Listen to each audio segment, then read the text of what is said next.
Back in the day, J Kid was the man, boy. Put the team on his back like a Jansport. Ben 10 with the dribble drive handoff, pick and roll, full contact. This is a man's sport. County of Kings, really the Kingsborough. You know Crown Heights, so you know that sound right. Brooklyn Bridges, DFS defending the Brooklyn Block Party. Yeah, I'm about to put it on.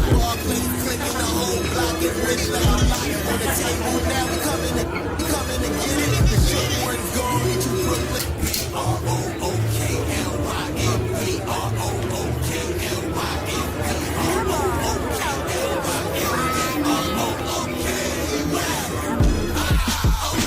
Yeah, I'm about to put it on.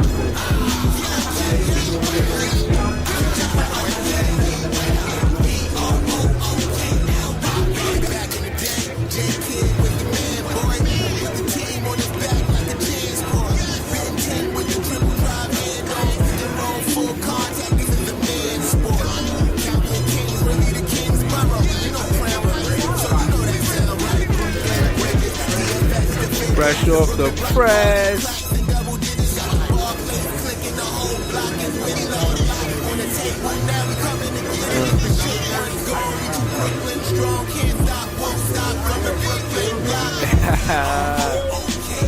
There you go.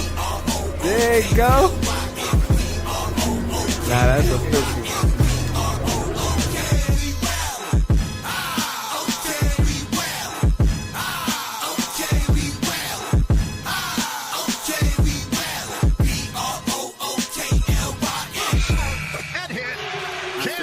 Just give me the ball, I'm fitting the score next. My J is all net, me and Jay just all next. Getting back on defense, hit him with strong flex. I'm official like a ref, trying not to get attacked. And we go hard on Brooklyn, that's a promise. Watch me like a Cam, cause it's my time. You watch me like a Cam, cause it's my time. Switch, they can't guard me, especially side the Barclays. Spin between crosses, I can score with both hands. Midi flawless, and I get to play like an artist. I'm a boss smith, so you should respect my handle. I see the big picture with the Nets like a mantle. In the future, I see us as champs too. And when we do, I'ma do a Brooklyn dance move. The stir that or Millie rock like a fan do. That's a bet like my parlay on FanDuel. BROOKLYN, BROOKLYN,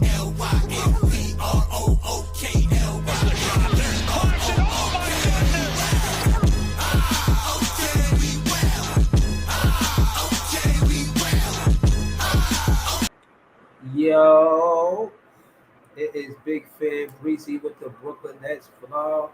Hold up. Yo, it's Big Fan Breezy with the Brooklyn Nets vlog. Didn't do the recap, had dad duty. You know what I'm saying? This with you know how it is, you know what I mean? But we back. Right back at it, you know what I'm saying? Get into the recap. I see D-Lo missed the game winning shot. It's all good though. Shout to D-Lo. Nets fans got love for you ever since you got here the first time. You could do no wrong, D-Lo. You could do no wrong. But speaking of D-Lo, what did he do last night? D-Lo, 7 for 15, 5 for 10, 50% at the three-point line, had 19 points. He was hooping. That's the D-Lo that we, you know what I'm saying, Nets fans fell in love with. You know what I mean? 19 points, 8 assists. This is what his all-star year looked like. Shout out to D-Lo, man. Word. He definitely showed the Brooklyn Nets what a point guard means to the Brooklyn Nets. You know, we was going hard for a point guard. We had Spencer and Karras at the 2. As you can see, Karras is more of a 3 than a 2. But, you know, we was trying to figure it out. But when D-Lo came, it make sense. You know, because Dinwiddie, he could handle the ball a little bit, but he don't really necessarily want to pass it. You know, he's somebody that like to get ISO situations and score the ball on you, which was good, you know, but he favored the 2 guard more than the point guard, to my point. So when D-Lo came, he was a better fit at the point guard than Spencer Dinwiddie. And it showed Nets fans how important, you know what I'm saying, point guard is. Shout to Leaf. Nah, we was in the Barclays. We was actually at the Barclays, and halftime, like he had a jersey being made while a game was on, while we was watching the game, and then halftime they had it ready, so we went to go pick it up. Shout to Quest One in the building. Shout to BK Network Podcast. He said Breezy got some news for y'all. If y'all want to send a link, I could talk for about 20 minutes. All right, cool. I'll send a link. Leaf in the chat. We're gonna send a link out anyway because I seen Leaf.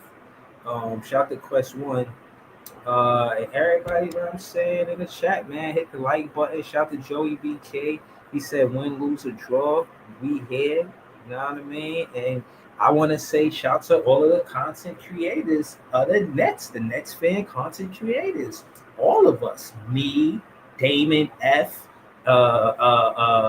BK Network Podcast, Leaf, BKNY Hoops, Nothing But Nets, Gary, my anybody that's Nets Kingdom, anybody that's creating content, Big Fan Breezy, anybody creating content for Nets fans in the season when you know we gonna be bad.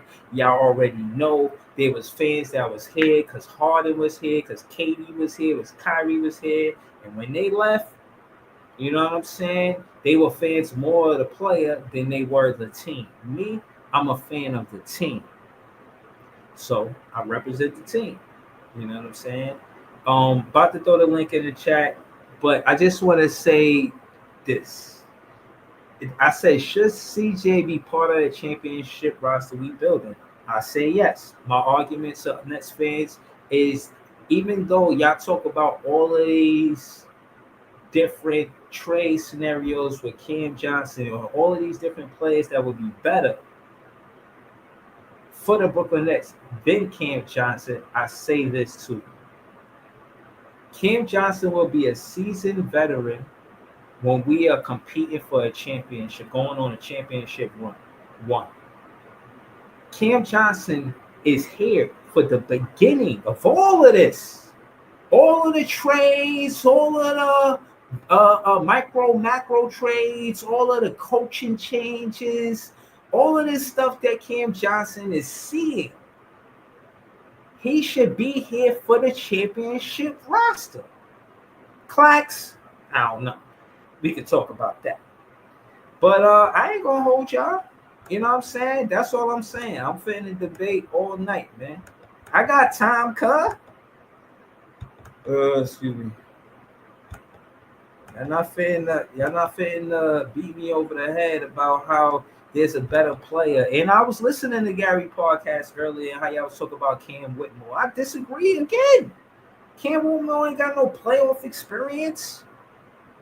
Cam Johnson, CJ went to the playoffs twice. I mean, not twice. He went to the finals and he went to the playoffs. I'm with all the smoke. Shout out to Dylan, bro. I'm with all the smoke. Everybody want to talk this Trey CJ shit. I'm with all the smoke because y'all can't tell me another veteran that could impact winning with the Brooklyn Nets besides Cam Johnson when it really counts in the playoffs and in the finals, bro. It's gonna be him. If it's not, he looked like shit last year on a play-in team. So I think we've seen our small sample size. Nah, hey guys, I can't let you do that, Dylan. He's not the same player as last year. He's not. You're right. He's not the same player because he's got more hunger right now. But the difference is the guy's 28. He's not sustaining this for more than a year or two. It's just not. He's not old. Hold on. That doesn't mean he's old. Right. He's a role player, guys. Come on. Nah. Hold on. A lot of players. He doesn't play like Cam Thomas. Come on. A lot of players come into their prime in their 30s. So I don't know. Yeah, exactly. In their young 30s too. We've seen this before. We're talking about 31, 32. We're not talking about 35, 36. Yeah, facts. We know this is a difference. No, See, we didn't. We didn't. What did we see? We've seen role players turn into 1 or 2 good years and then go right back to their form. It's nothing new. It happens. He's on a garbage team overperforming. That's as simple as that. I don't know, man. I don't know. I think he's benefiting from play. I think he's benefiting from player development. Here's the problem. I see Here's the it. problem. You guys did the same shit with Joe Harris, and look what happened. Oh, He ended up no. shitting the bed Ooh. for No, 2 bro, years. you're Yes. Nah. Joe Harris No, not no. even. Hold on. Let me say this. Joe, they this. two different Saying he persons. was the best Cam Johnson shooter plays and on all. both ends of the Right. floor. What are you Right. talking about? Right. Those are two different Hold players. on. Time out. Same shit. A role player that overexceeds on a garbage team and shits the bed Nah, on the bro, floor. nah. Yes. Joe Yes. Harris never Nah, even been the nah, type of player Joe Hold Joe on. Harris Johnson was one is. of the league's best three-point Bro, shooters, and he Time out, refused to time make out, a yeah, three in the time out. playoffs. Guys, let Hold on. Breezy chime in. Let Breezy chime in. Right, y'all don't let me chime in. Let me moderate.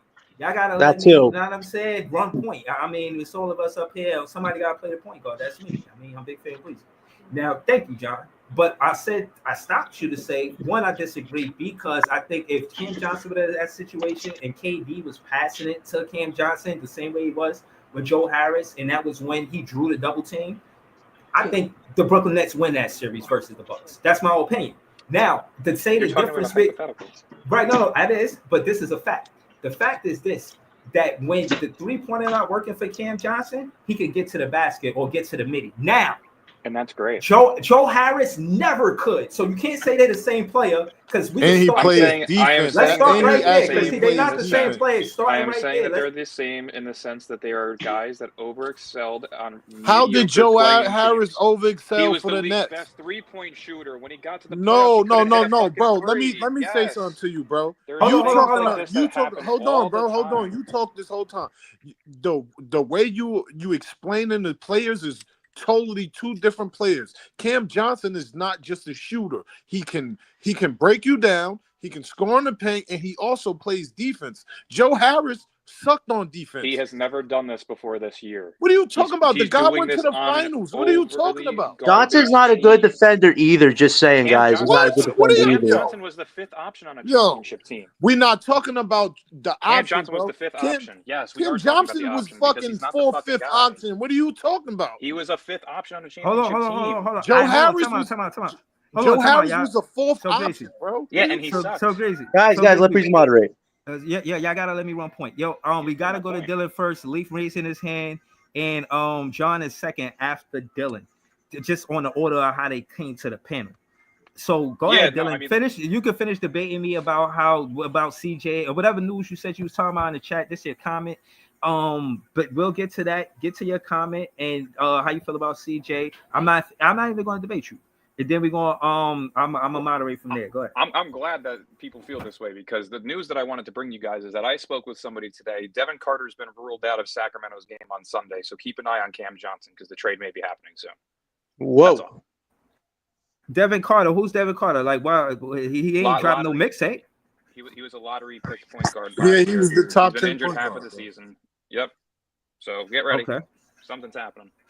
Okay. All right. So you say something happened. What about this point guard? What do he do? Like, everybody's saying they the front runners right now, so that's all over Twitter. So, but who? But what? Like, what does he do? Right now, they saying the Nets, if they can't get Devin Carter, they want 2 first round draft picks in any deal, or Devin Carter in a pick. It's either going to probably be Kevin Huerter and Trey Lyles plus 2 firsts, or it's going to be Devin Carter and 1 pick. Kevin Huerter and a pick, probably a protected pick, but a pick. I think the best option for them would be Devin Carter and a pick. 100%. Go get a young point guard that you can develop, not a fucking 28-year-old that you don't need on your roster. And he could give you, and he's a big guard, Breezy. He's not. Well, he's only 6'3", but that's a big point guard. He that's plays not bigger than what he actually is. Just to read off of his stats, his junior year of college, in his final season, I believe he played at Providence. Let's see. His final year there, he averaged. Yeah, he played at Providence his last year. He averaged 19.7 points, 1.8 steals, 3.6 assists, 8.7 rebounds. He shot 14 attempts per game, shooting at 47% from the field. He shot 37% from 3.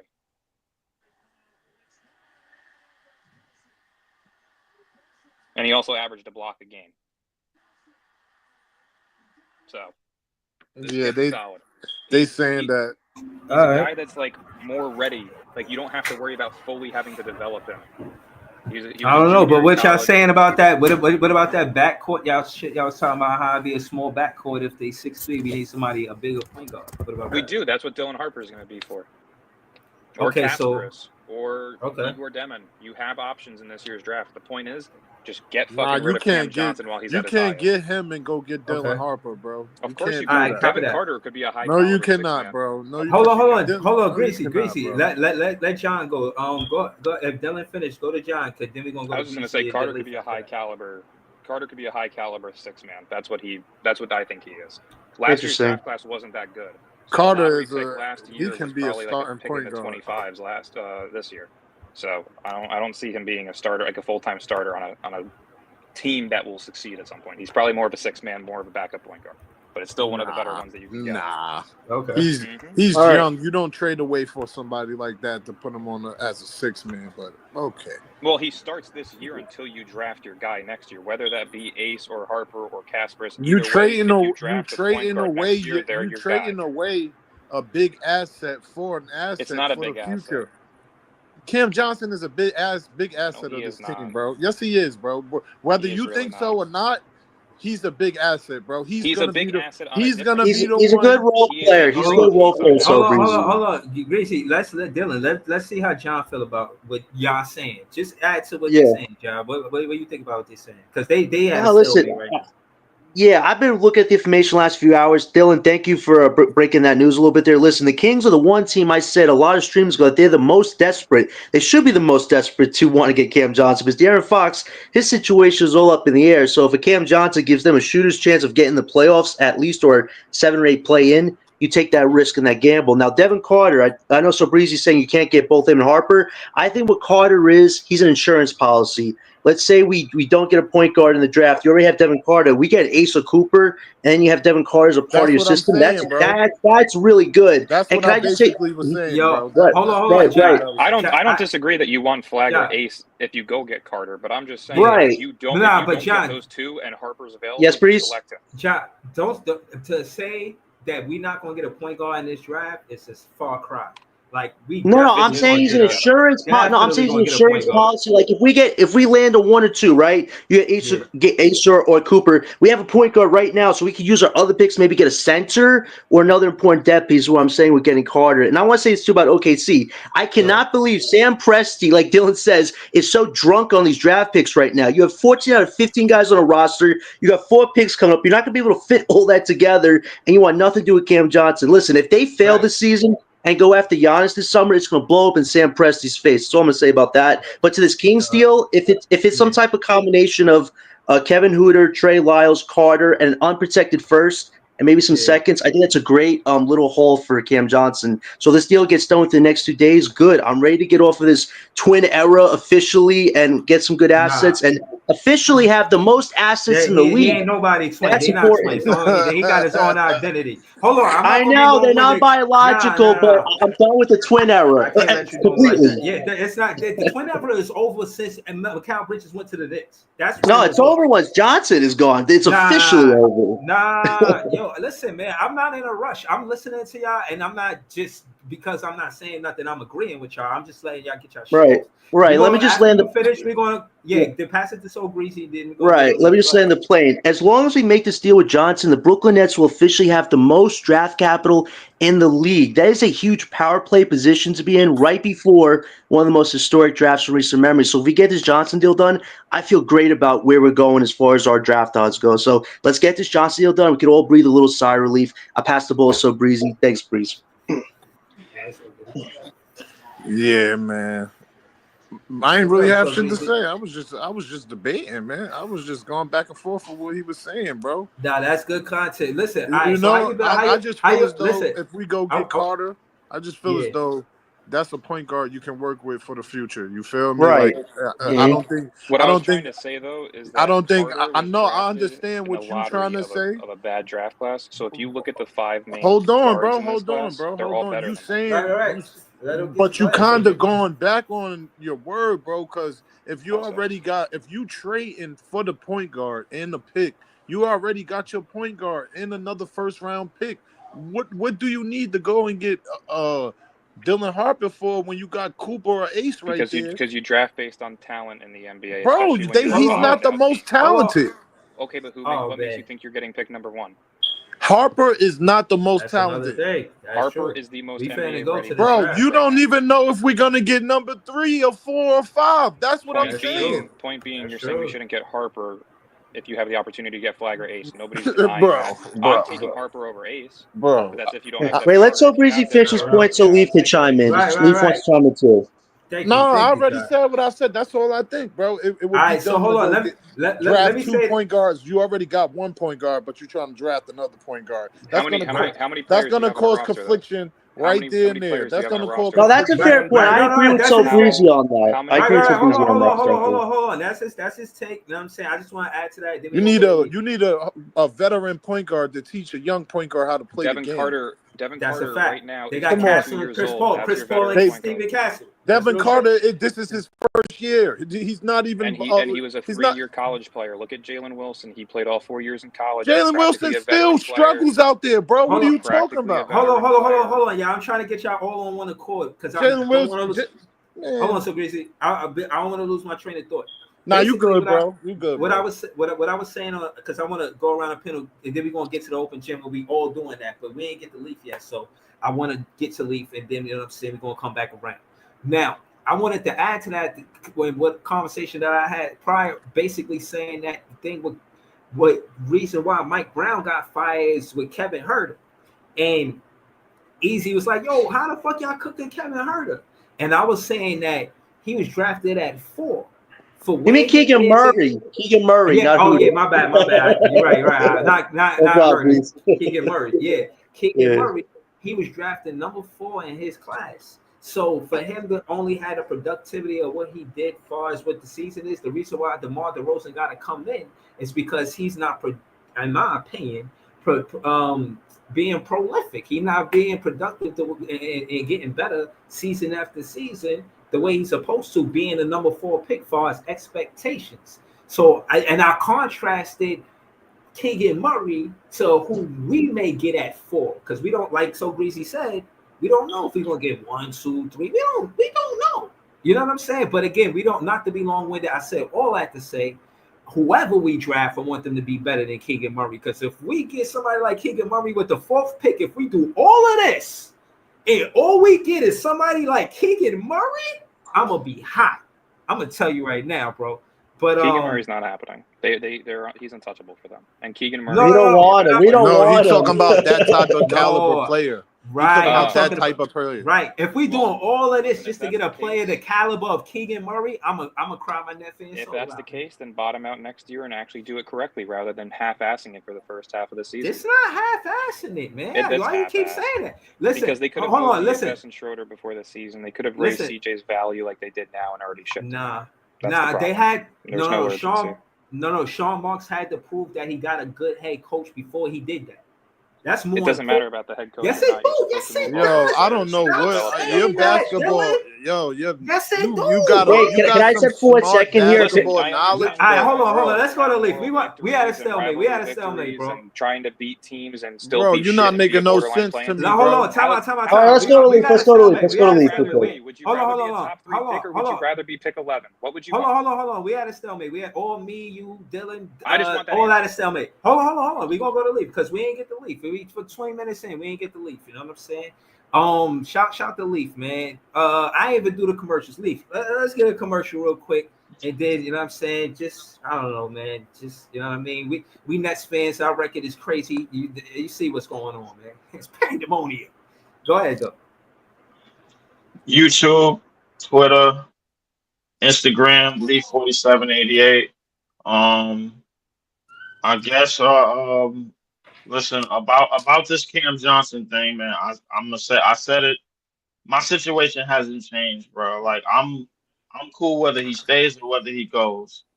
It's just everybody is looking for the right deal in the trade, and they're not gonna find one. All you're gonna do is find the right replacement.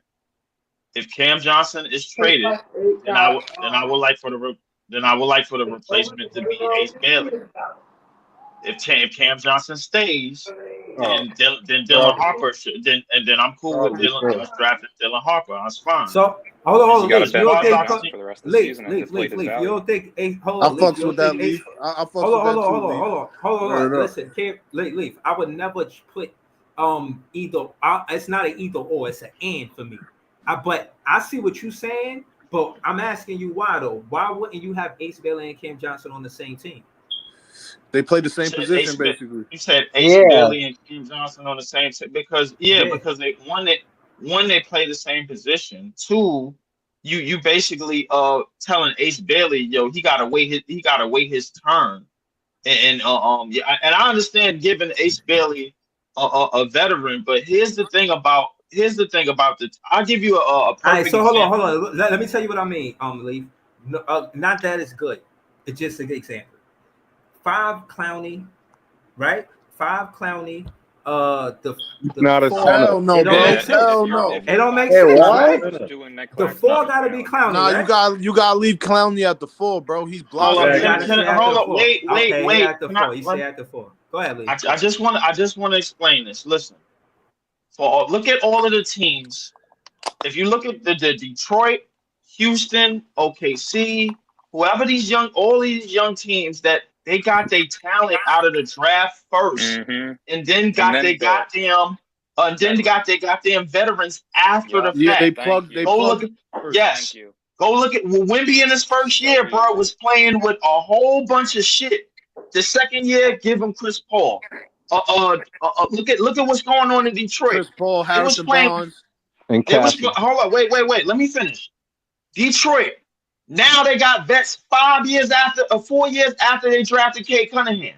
4 years, and now look at them. Tobias Nah, Houston they Rockets. have Tim Bogdanovich. Leaf. Nah, but Leaf. Please keep it stop. going. Yo, hold on. Leaf. Leaf, please stop, bro. Hold on. Wait. Leaf, Can let I me ask stay a with question? you. Let me stay with you. Hold on, Dylan. I gotta ask Leaf a question. My bad, Leaf. Nah, Leaf, you got it, Leaf. Listen, my thing is this, and you like the Denver Nuggets, so I'm gonna just take it to the Denver Nuggets. How long was Jokic and Murray together before they got Gordon? When did Before they got add that- Gordon? Yeah, like They how long added- was that they duo? added- They added Gordon a year before they won the championship. Okay, Because remember, Jamal Murray was hurt. Yeah, Jamal that's a Murray They was also hurt after the They bubble. also drafted But- Michael Porter Jr. the year before. Yeah, and they drafted Michael Okay. Porter Jr., So bro. it's So what? players. Where they year draft him after- at? What they draft him They at? drafted Michael Porter Jr. at 15. They stole him Okay. because he was supposed to go top, but he had He was back supposed to be injuries. top 3. He was a generation. He was supposed to be top 3. He was supposed to be number 1. He was supposed to be number 1 at one point, but he had back injuries and they stole him. And they stole Bobo. Okay. And they got rid of And they got rid of that whole nucleus. Yes, and they drafted all of those players. Once they started to make trades, it's right after the bubble. Right after the bubble, when they got rid of Jeremy Grant, that's when they started to make trades. It was after that 2020 season. And remember, during that time, Jamal Murray was still hurt. He was sitting out for 2 years. They got him back. They had Word, this I squad. think they won the had whole Reggie thing. Jackson, right? Over It was there, Reggie right? Jackson, Jeff Green, Word. Bruce Brown. They had Reggie a Jackson, whole- Jeff Green was KCP. all on that championship team. Jeff Green was on that That's championship. why DeAndre, draft veteran, first, you on have that to- championship team. Man.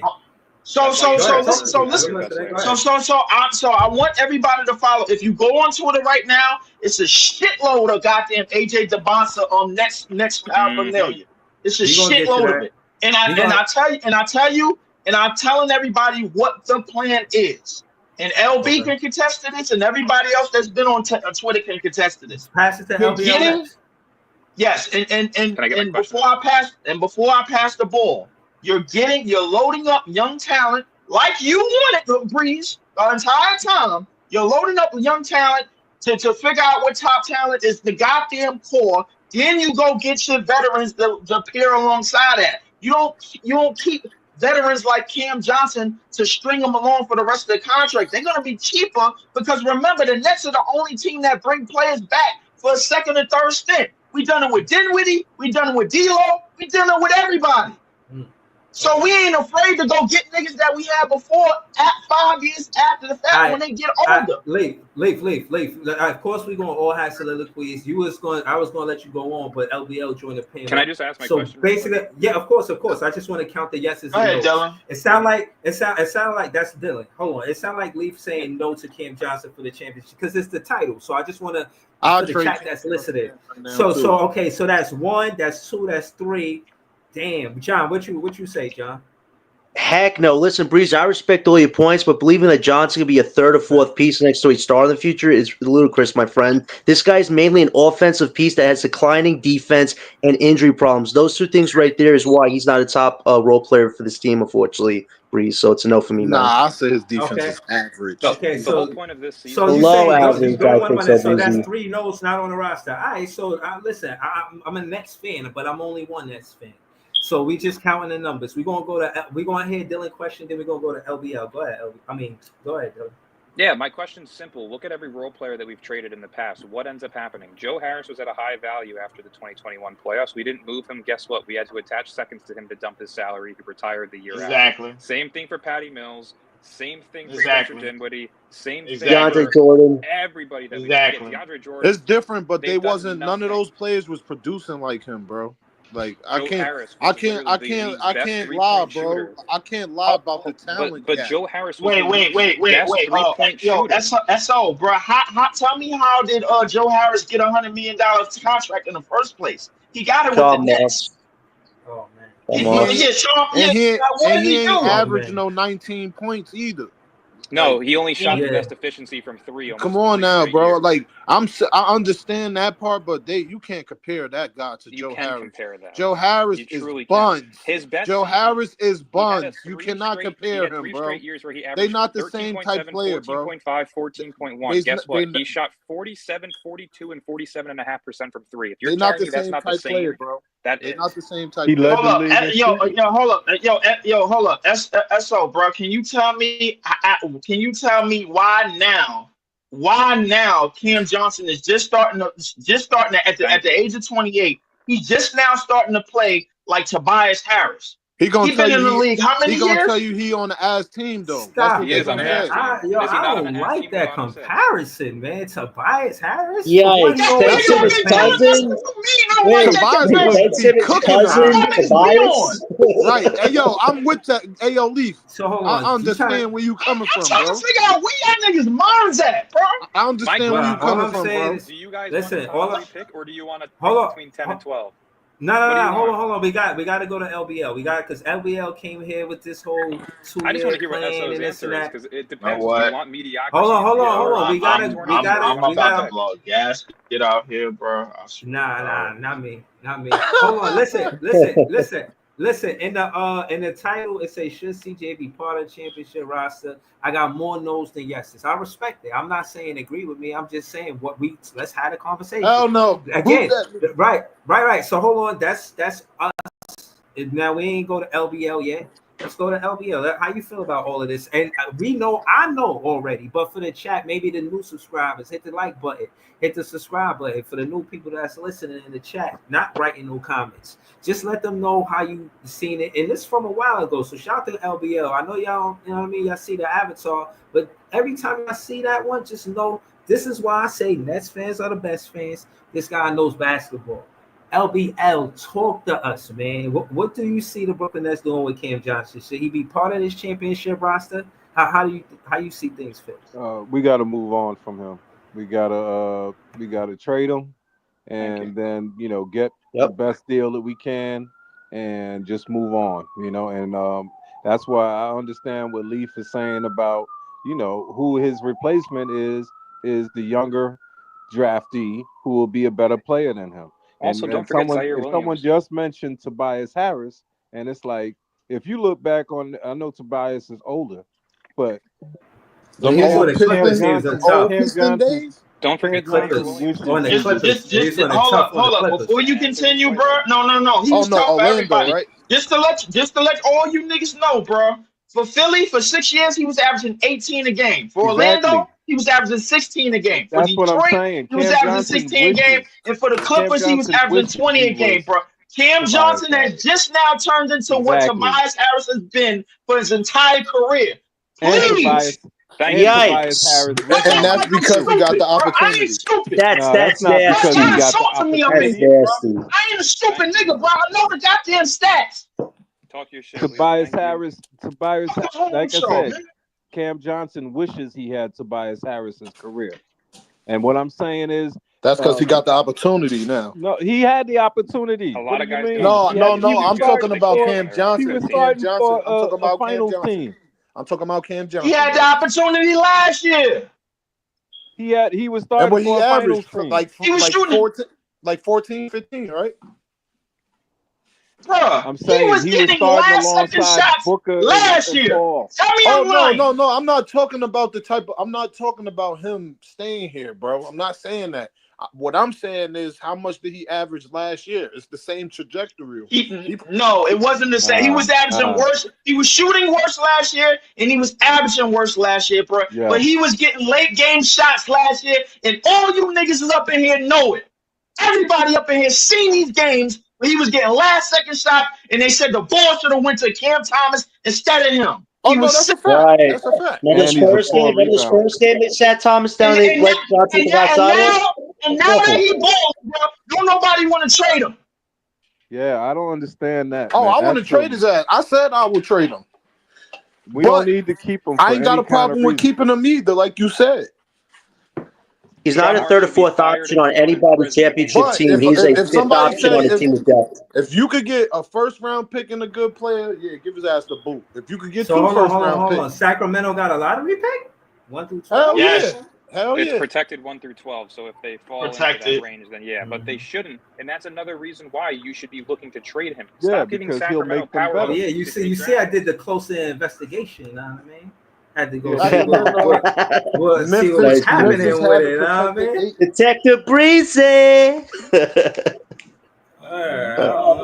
I just don't understand. Like Nets fans, I just don't understand them when they're like, "No, we need to keep him," and it's like we always. Y'all gotta stop falling in love with some of this bullshit. These players that's operating good for the shit version of the Nets. This is the shit version of the Nets. You know what it is? People say he can space the floor. Like, that's it? $20 million? Come on. Hold on, let John, let LBL go. We're the only team in the league that says, let's build our bench first, then look for starters. We're the only team that does that. Let's build our bench first and go look for stars. Everyone else does foundational picks first and builds around them with veterans and then role players. We're the only team that says, no, let's keep our role players. Let's keep Jalen Wilson. Let's keep Cam Johnson. Come on, that's crazy. Jalen Wilson ain't a vet. No, I'm talking about they still say let's keep him. Hell yeah, I'll keep Jalen Wilson. What are you talking about? Hold on. You keep him because he's cheap and he's solid. That's all. LBL, listen. Hold on. Let me be clear. I always said that's the old price when it came to Cam Johnson because of how well he's playing. Now the new price is definitely lottery picks. Even if it is 13, even if it is 14, I'll take it, bro. Not your own. Well, Breezy, I'll take a 26 pick. What you mean? Whoa, what you mean? Not your own? That's theirs. That's Sacramento Kings. No, I'm saying, like if you're really trying to rebuild properly, you do not shoot for what the team did in the first half of the season, which is a 6th through 8th overall odds pick. You don't do that. You bottom out. You do this shit and get the pick and keep No. I'm talking about trading. I'm talking about trading Cam Johnson for this lottery pick. No, you. That's the price. You're not gonna get that. I got a question, bro.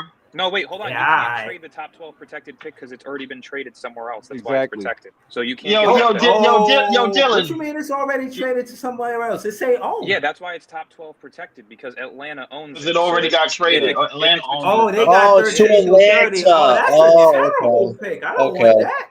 That's nasty.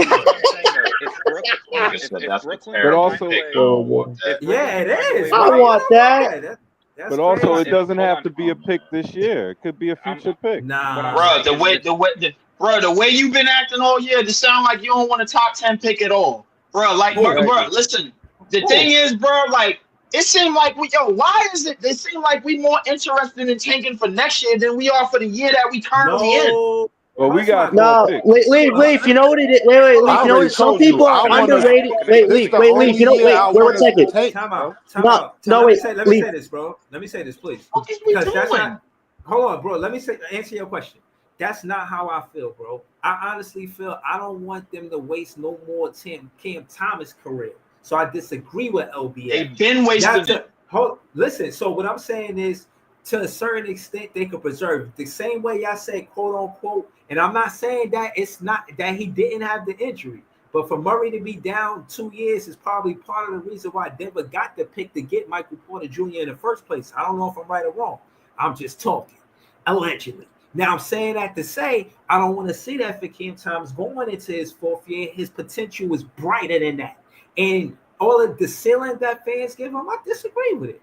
I really think that when y'all get a chance to actually see the impact on winning he has, it's going to change a lot of things with whoever. Well, we ain't seeing it right now. Well, we ain't seeing it right now, number one. And number two, bro, the Michael Porter Jr. pick that you talking about, it wasn't even lottery. It was right outside of lottery, and it ended up being a champ, and it ended up being a championship for the damn Denver Nuggets alongside with Aaron Gordon. So, but how did they get the pick? How did they get the pick? How did they get that? Was their pick. Breezy, can I say this one thing, Breezy? Hold on. Yeah, I gotta congregate with the other Nets fans because there is a Knicks fan among the Nets fans. Now I don't. Nobody cares about them. Yeah, you know what I mean. Now I ain't gonna lie. I know this guy. You know what I mean. Met him in real life because of podcasting, not because of it. I mean, kind of. But my point is that outside of him being a Knicks fan, he's a good guy. Now, I know it gets hostile when these type of situations happen. So I just wanted to, you know what I mean, let you know that I have the power to sub a Knicks fan if necessary. No reason to be sidetracked, but with distractions. This is a great stream. I do not want it for chaos. Because a Knicks fan is among us. That's all I ask. And if we do these things, don't do it in front of a Knicks fan. I only plan to kick up dust when they round. Now, yeah, man, I ain't like that draft. Can I say something? Can I say one thing? Can I say something real quick, guys? Let me just jump in. No, let me just jump in here for a second with the Kings thing. Yo, wait. Y'all gonna give me a great introduction like that, and then y'all gonna start talking like that? Oh, Jack City. Nobody's told you, bro. Yo, bro. Come on, man. Did y'all win today? Don't speak, dude. Wait, hold on. Did y'all win today? That would work. Let him talk. Nah, I had to sub you, Jack City. Chill out, man. I was listening. Bro, we didn't even play today, bro. What you already messing up, bro.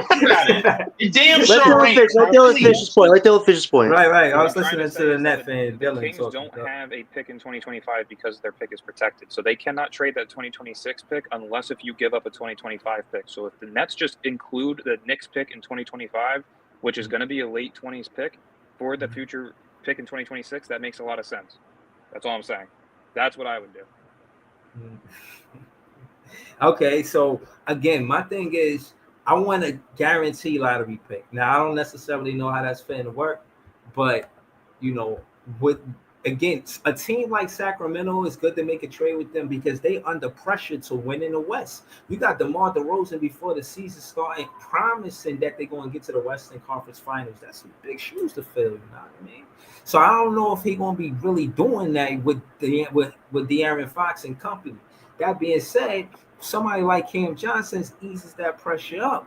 Now, they more likely to do business with us. Now, if y'all say it behooves us and because of the draft picks, I hope a lottery pick is involved. If a lottery pick ain't involved, I feel like we got shorthand, period. It should be a lottery pick involved, bro. Like, it shouldn't just be getting a bunch of second rounders for Cam Johnson. If they would have told you at the beginning of the season before we started that we could get a first round pick for Cam Johnson and some expiring contracts, all of us would have just said, make the deal. That's it.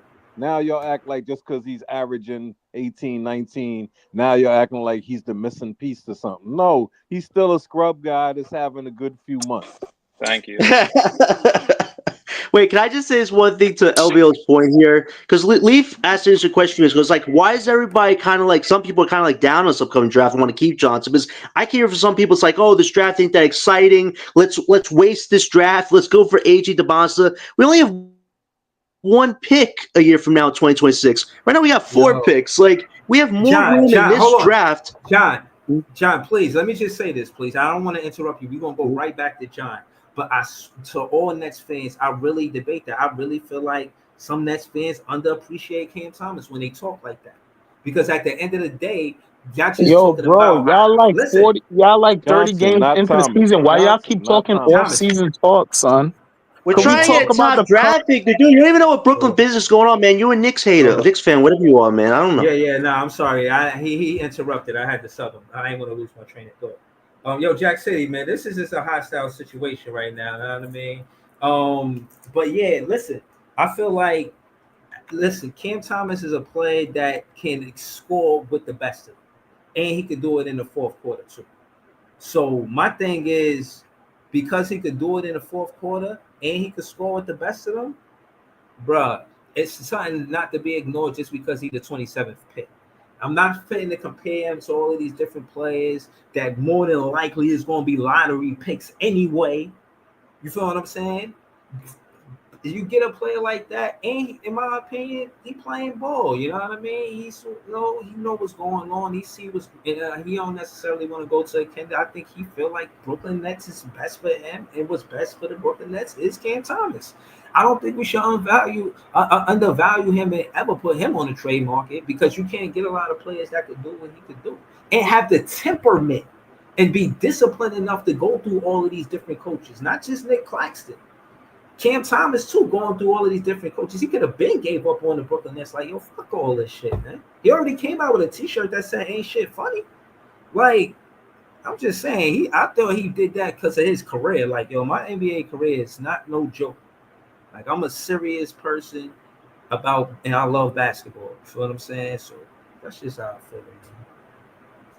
Well, yeah, let me just finish my point real quick. Yeah, it's like, listen, this is a very important draft coming up. I know AJ DeBonsa, everybody's very high. This guy is really great. If he was in this draft, you probably want to draft him first. But this is a very important draft for the Nets as far as getting the starting pieces of a main core put together to eventually have a deep run as a contending team. So we got to use this draft to the best of our ability to get maybe one or two top prospects as best we can and go from there for 2026. But this is a very important draft. And if Cam Johnson could turn into a 2026 first-round pick to give us a second in that year's draft, we got to go for it, because these two drafts are very important towards building the nucleus of what's eventually going to be a contender. So we can't say, oh, one is better than the other. No, both are pretty good, but this one right now is really damn good, and we can't afford to be a 11 or 12 first-round draft pick in that with our first selection. We got to be top 5. That's the goal, to get to top 5.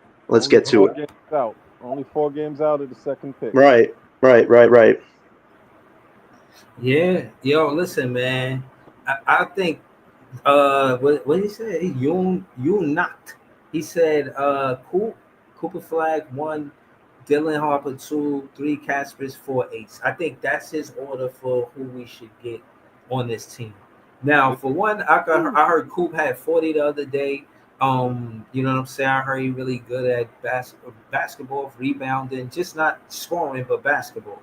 You know, I'm hearing good things about Cooper Flag, but I don't really think he fit with the Brooklyn Nets. I don't feel it. You know what I'm saying? Dylan, yeah, he ain't Rutgers. Caspers, I hear good things about him too. But again, just for the way he roll at 2, yeah, I hear nothing but about Dylan every stream. We'll be talking about the Brooklyn Nets somewhere or another. We'll be talking about Dylan Harper and with the Rutgers, what they did with the Rutgers. So we on watch. You know what I'm saying? Net fans is watching Dylan Harper. He's making a lot of noise too. You know what I'm saying? For the most part, he had good games. I seen a game winner.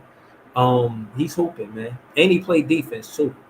I could see how he could be a number 2 pick or even a number 1 pick, depending on how. Because it's for Coop to have, but it could be, you know what I'm saying, a range where, you know what I mean, Dylan Harper get it, but that'd be tough. You know what I'm saying? But and Casparis, I hear good things about him, but I don't know much about point guard. Yeah, and Ace, I hear Ace is amazing. I feel like if we got Cooper, I feel like him and Clowney play the same position. So we'd end up having to trade Clowney and then What? get that scorer. You know. I disagree, LBL. You can play Cooper at small forward, and you play Clowney at 4. I don't understand. I don't think that if I had the chance to get Cooper or Ace, the reason I'd take Ace is because we need that go-to scorer, that automatic guy who's gonna blossom into a 25 game scorer. Now I'm not saying that Cooper can't score, but he's not that automatic guy like Ace, like where that's his best skill. Who's more versatile though? No, I know he is. Hold on, LBL. I don't say that he isn't. I don't. No, LBL. I want to ask you this. For the panel, can you tell them why having another shot creator on this team is so important? You mean like Ace? Oh, because it takes so much. Because we all watch these games where we go 7 minutes, 8 minutes, where or if Cam Thomas goes to the bench and then we just can't score at all. And it's like that. And what happens is it puts so much pressure on your defense that after a while it just wears out the team, and it's just not good. You need a guy that can cause double teams. Like if Cam is cooking, then that's gonna make it easier for Ace. If Ace is cooking, that's gonna make it easier for him. And I'm saying he's not ready to average. I don't think he's ready to average 20 a game or anything yet, but potentially his potential is up there where he could average 25 a game. So I'm saying Coop is too though. That's no, fine. I don't think so. I don't think Coop. Hey yo, you got to remember though. Look, they're going to 2 different types of schools and 2 different. They did go. No, I understand that exactly. 2 different types of culture. So what Coop is doing right now, he's playing a role and he's also excelling at the role.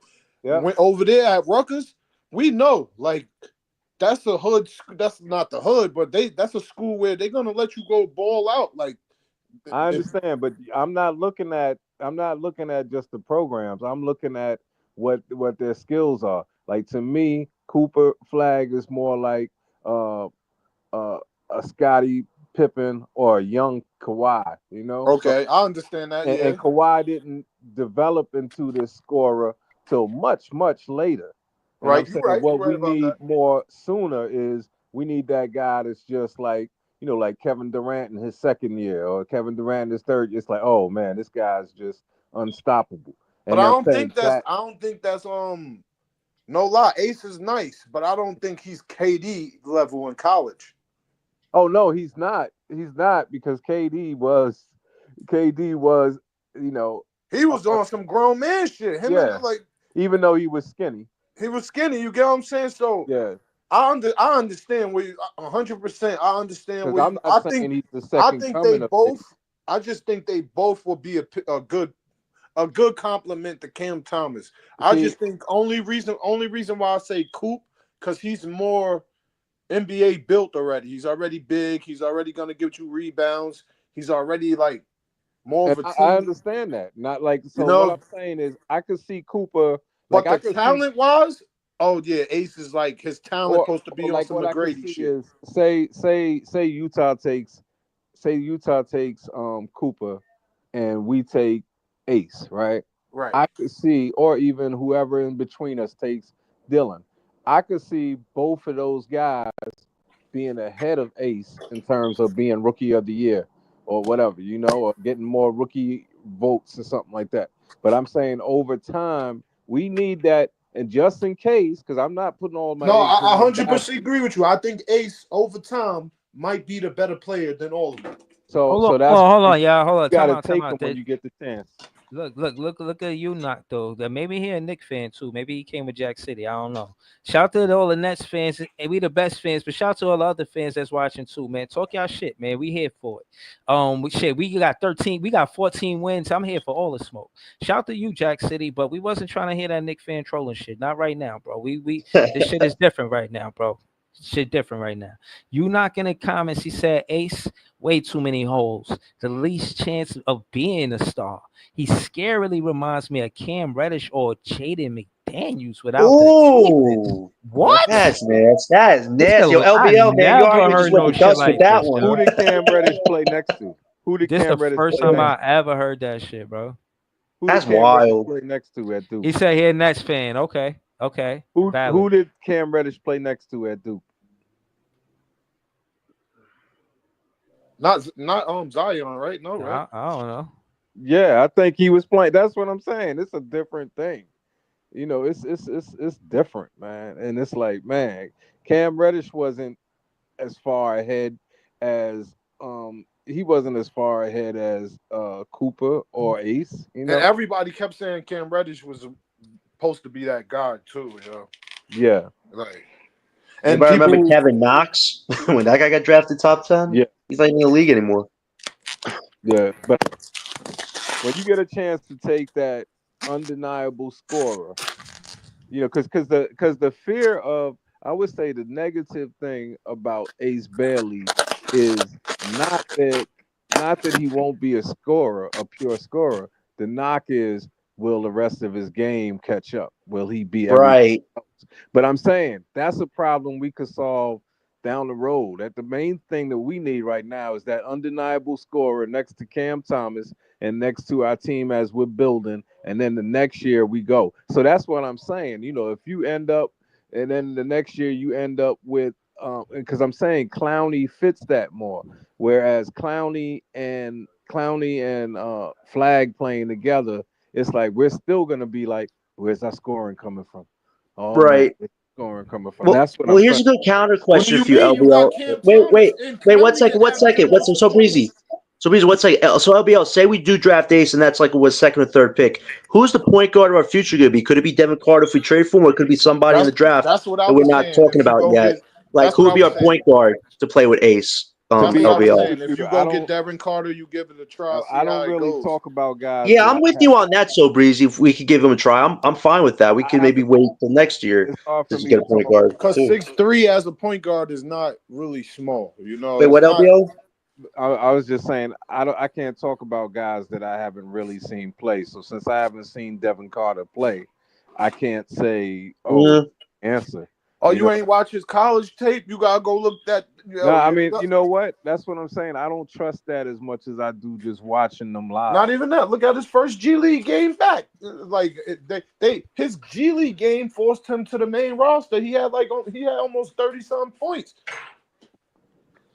Yeah, I'll go look. But I'm just telling you, like, Yeah, you gotta go watch his highlights, bro. He's not no slouch, and he's gonna get you boards, bro. And he plays defense. He's like a big ass pause.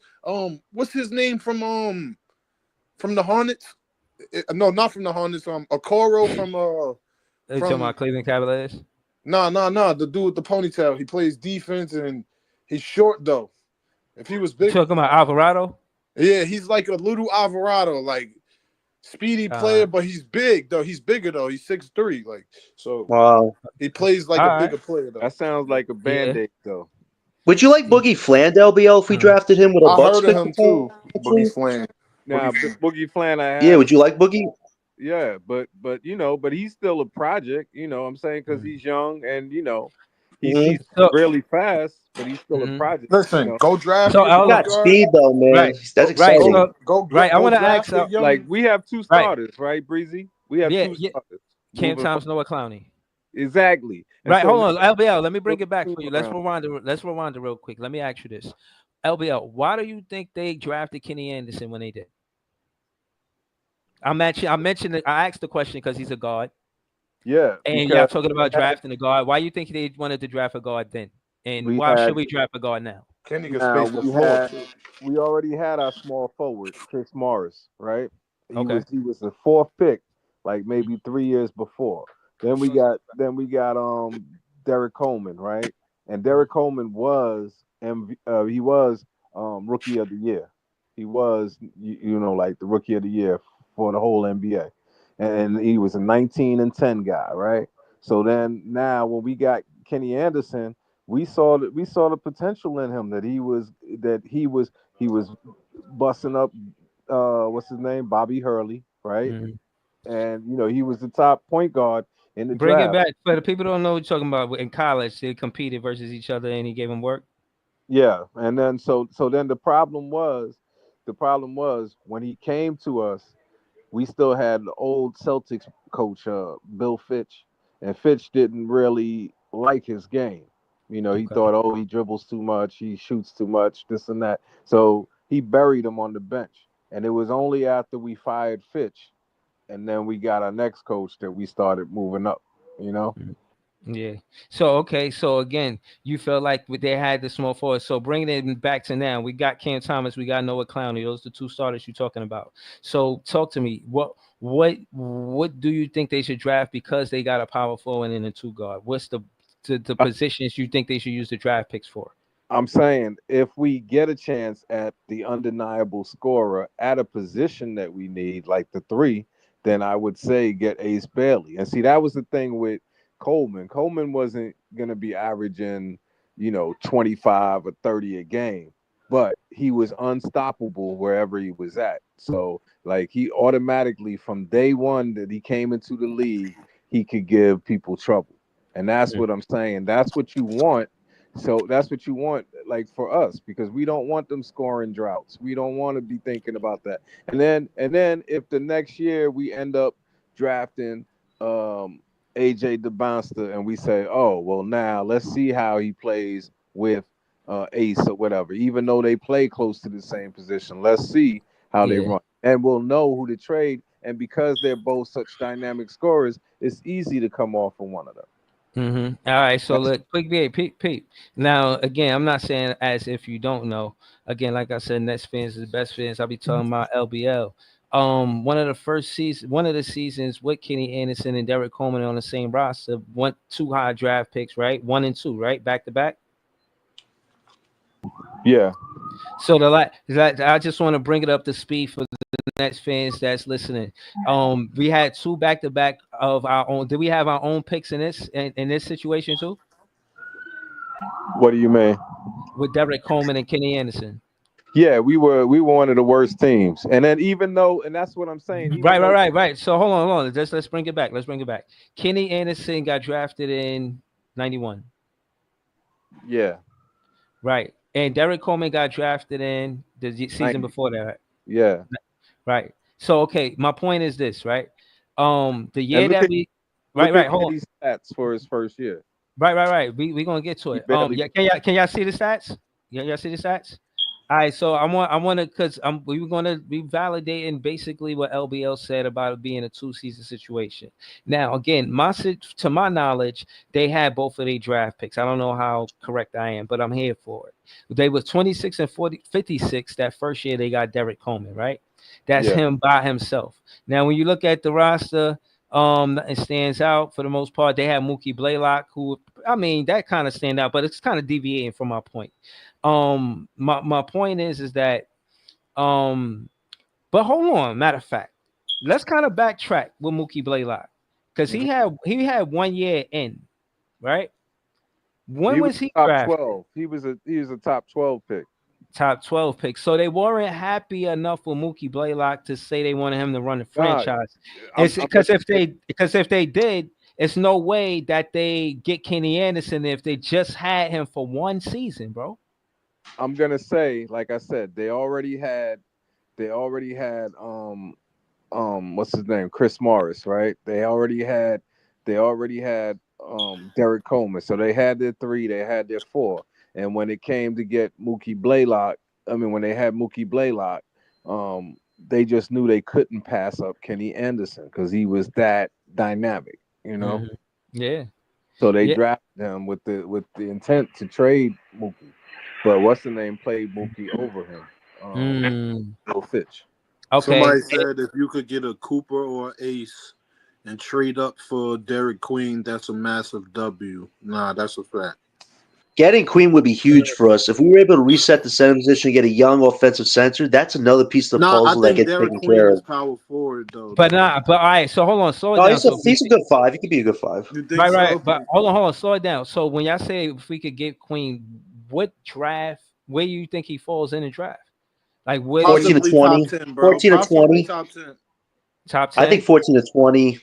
I would say 14 to 20. I think he could touch top 10 though, bro. Oh, but over a common Maluak, though, you think? he's not going before Maluak. Okay. But I think even 12 to 20 is more realistic for Queen. 12 to 20. But Breezy, see my point where I'm saying even though Coleman was like 19-10 in his first year, rookie of the year, they still only won 26 games. Yeah, I'm looking at that. That's what I'm saying. That's important. And if you go to Durant's first year after he was drafted number 2, right, they still ended up in the lottery. So, right. And they got Russell Westbrook. And then Right. guess what? But they had their draft picks when they did that, right? Yeah, but what I'm trying to say is that part is consistent. They could have went all out and said, "Oh, let's try to win," but they knew one guy was not enough. They knew two guys wasn't enough, and guess what they got with the third pick? They got what's the name? James Harden. Right. I'm So with you. I'm with you, bro. I'm with you. You got to build. You got to build. Right. No. Right. So okay, LBL is we going into the 2 season back to back, and again I'm bringing it back to 1990, 1991 season, 1991, 1992 season to actually further validate what LBL is saying. We're going to get to next season and look at the record. As you can see with Kenny Anderson and Derek Coleman, there's a significant difference in it being competitive, going from 26 wins to 40 wins, right? They were 40 and 42 in that season. That's with Kenny Anderson and Derek Coleman on the same team at the same time. Now, again, bringing it back for the chat, LBL. Derek Coleman was a number 1 pick, and Kenny Anderson was a number 2 pick. So we got a number 1 pick the first season and the number 2 pick the second season. What I will do is go into it and see where we fell at in the standings to see whether we the worst team and et cetera and so on. But to LBL's talking point, they quote unquote tank for 2 seasons to his talking point because they seen that Coleman wasn't enough. And they, you know what I'm saying, got a number 2 pick that following season. This has been a way to build a championship roster from the beginning of basketball, to my knowledge. You know what I mean? So I'm saying that to say that there is further validation to what this Nets fan LBL is saying. I am more inclined to do it this way because I see them doing it this way, and we all know because of the unfortunate demise and death of Drazen Petrovic is the only reason why they broke this team up. Yeah. You know what I'm saying? That being said, it was a great team, and they went back to back getting a number 1 and number 2 pick, and y'all saying now that it's possible now. Yo, I also have to add this in case you didn't know it. It was like kind of like a tragedy with Mookie Blaylock too, because he was an alcoholic. He's still alive. He's an alcoholic, but he ended up going to prison for vehicular manslaughter for driving while he was drunk. So we don't know because he was a great player at Oklahoma. You know, he was a great player at Oklahoma, but we don't know if they knew behind the scenes. Oh, we got to draft some insurance. So let's go ahead and get Kenny anyway, right? Yeah, no, but that be Kenny started drinking too. Right. No. But I know I seen the documentary on that. But I said that to say that a lot of fans don't know that one. That's behind basketball. You got to know that LBL again. Yeah. Also, that's why I love Cam Thomas as a basketball player. He's all basketball. You know, no noise around him. You see with all of this, it's quiet around his name. Anytime you see him pop out, it's about basketball. Every time he come back off an injury or something like that, he hooping. Ain't no taking him a long time to get in the rhythm of it. Like he straight ready, automatic. You know what I'm saying? And my thing is that's why I'm a fan of Cam Thomas, not just because of his game, but because of just how much he loves basketball. Because again, I'm a person that's here because of basketball. You feel what I'm saying? So I love basketball. So you know, I got love for him because of that. I know he loves basketball. That's a fact. But LBL, I'm picking up what you're putting down, man. It might be 2 years, like you said, man. And maybe that third year, we try to get in the play. You know what I'm saying? Actually, let's go to LM. Let's go to LM after this. So you saying that third year after we get the back-to-back high lottery picks and maybe 1 and 2 hypothetically like it happened before for us. I'm just saying. LM, do you think that could happen for us? You think we could get a number 1 and 2 pick like we did those seasons back-to-back getting Coleman and Kenny Anderson? I think it's possible. I mean, we've seen Orlando do it. We've seen Cleveland do it. It definitely could be possible, especially if the league is on. We also got to remember the league is a business as well. Like it's a business. You know what I'm saying? They got to try to make it entertaining. Who's to say that they don't want any of these players to end up in the big New York market? Who's to say they don't want to? Yeah, let's put a DeBonsa in Brooklyn. Or let's put a Boozer in That sound. I Brooklyn. like how you said that. I like how you said that. That sounded You right. know Will. what I'm saying? So the league is about entertainment too. Let's not get it twisted. They wanted Wemby in San Antonio for a reason. They wanted LeBron in Cleveland for a reason. They wanted these dudes there because it was storylines.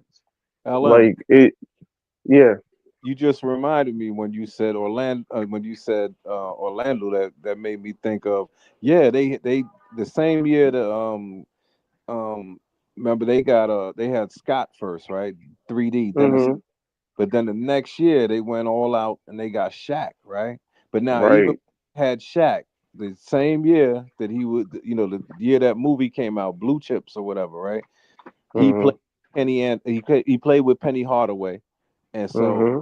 had the second pick in the draft, Breezy, and they had the first pick in the draft, and they drafted Chris Webber, and everyone was like, "Man, can you imagine having Chris Webber and Shaq on the same team?" But they ended up trading that so that they could get Penny Hardaway, so that Hmm. their point guard. And then look at that, a couple of years later, they're in the finals. Right. So what I'm saying is, it's I get it. It sounds like a pipe dream, but it's not impossible. If you're doing the correct, we don't even got to get the number one pick next year. Even if you get two or three, it's possible. You've seen our picks. The Boston got the number three picks 2 years in a row because of us. And maybe the best So players too, right? exactly. So is you see it in the league. It's not impossible. So if you're talking about this being a 2 year rebuild, if you get your guys, even if you select correctly, I'm all in on after 2026. Yeah, let's try to make a plan. And you know what? You It's longer than a it's longer than a 2 year rebuild. What it is it's a 2 year tanking. right, The right, rebuild correct. still after the 2 years that we tanked, now we trying to win all the time, and we got enough talent so that we can make that happen. So in that third year, we're trying to make the playoffs. We're trying to make the play-in, and then from there, each year we get better and better and better. And because we have control of our cap and our money, then we can make the trades that turn us into, getting a Drazen Petrovic or getting that one piece that can turn us into a winner. And I'll say this real quick too. Like, and I think, see, this is very important because I believe a couple of, I think it was last year, but a couple months ago, where Chris Paul said it. Um, Eventually, usually, you see it around the league. Like, and I like how Chris Paul put it because somebody asked him, "Hey, most of these losses that y'all getting, you're a young team. You know what I'm saying? Like, I know y'all trying to mesh." And he stopped that and he was like, "Yo, eventually, you got to stop using the young team excuse when you're talking about trying to win. Right. You got to stop because once you make the league, you're an NBA player. Yeah. The young thing doesn't apply to you now. Yo, You hold have on, to hold find a on. way to win games." LM, you know why else? Remember he went to OKC and was hooping the way he was with the Thunder? Right, Remember right. They were he took that team to the play-in or something. He did something with that team. They wasn't expected to do nothing, and he made them something. You remember that? Westbrook did the same shit, yeah, but I right, think exactly. CP3 did it first, if I'm correct. Right. No, So no, what no, I'm no. It had to saying, be the other way around. Westbrook did it first, and then CP3 did. yeah. So what I'm saying is I'm not saying that second year you're expected to win the chip. I'm not saying that at all. What I am saying is if we get these young guys, I don't want people to say that, yo, we're young, we're supposed to be losing because at the end of the day, they have expectations too that they got to look forward to. If you really as big as a generation of talent as y'all say y'all are, then come to this team and impact winning. I'm not saying it might be in the first year or the second year, but to LBO's point, You seen what happened when they got Westbrook, KD, and Harden. Around that third year, they won 50 games. As soon as they got their guys, all right, we rolling. 50 games. KD reached the finals at 21 years old. Like, that's the excuse. That's young talent putting Nah, it that's together, tough. building the team, That's tough. and saying, "Yo, we don't care." KD was 21 years old. You think he cared about? Yo, I'm just made it in the league. I want to take. No, he wanted to win. Right. You know what I'm saying? So you can't use the young thing as an excuse. It's part of the game, but at the end of the day, you want your team to be good and you want your team to be better, and that's what we're hoping we get with these guys. But you need the talent first. Cam Thomas is a pillar to that. Let I me don't say care. He one don't thing got to to be the y'all though. first. Let me say Yeah, one yeah. thing to y'all. Let me just say one thing. And don't think we can't get one of them players in the second round either, bro, because it happens, bro.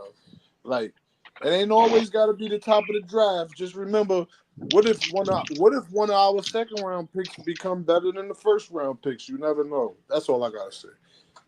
But the It could more be. likely, It could. the Yeah, it's odds more are likely that the first guy. But not you're not wrong. not gonna happen. But You don't know also that. You don't I know also that. want to add one more thing to it It's because not it's gonna not happen. just chip.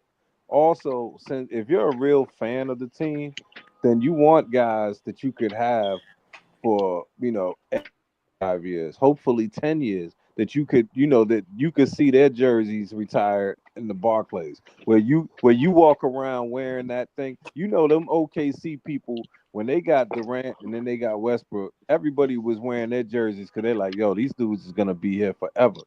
And then Right. you can walk around, you could spend that $200 on a jersey, knowing it ain't going nowhere for at least 5 years or something.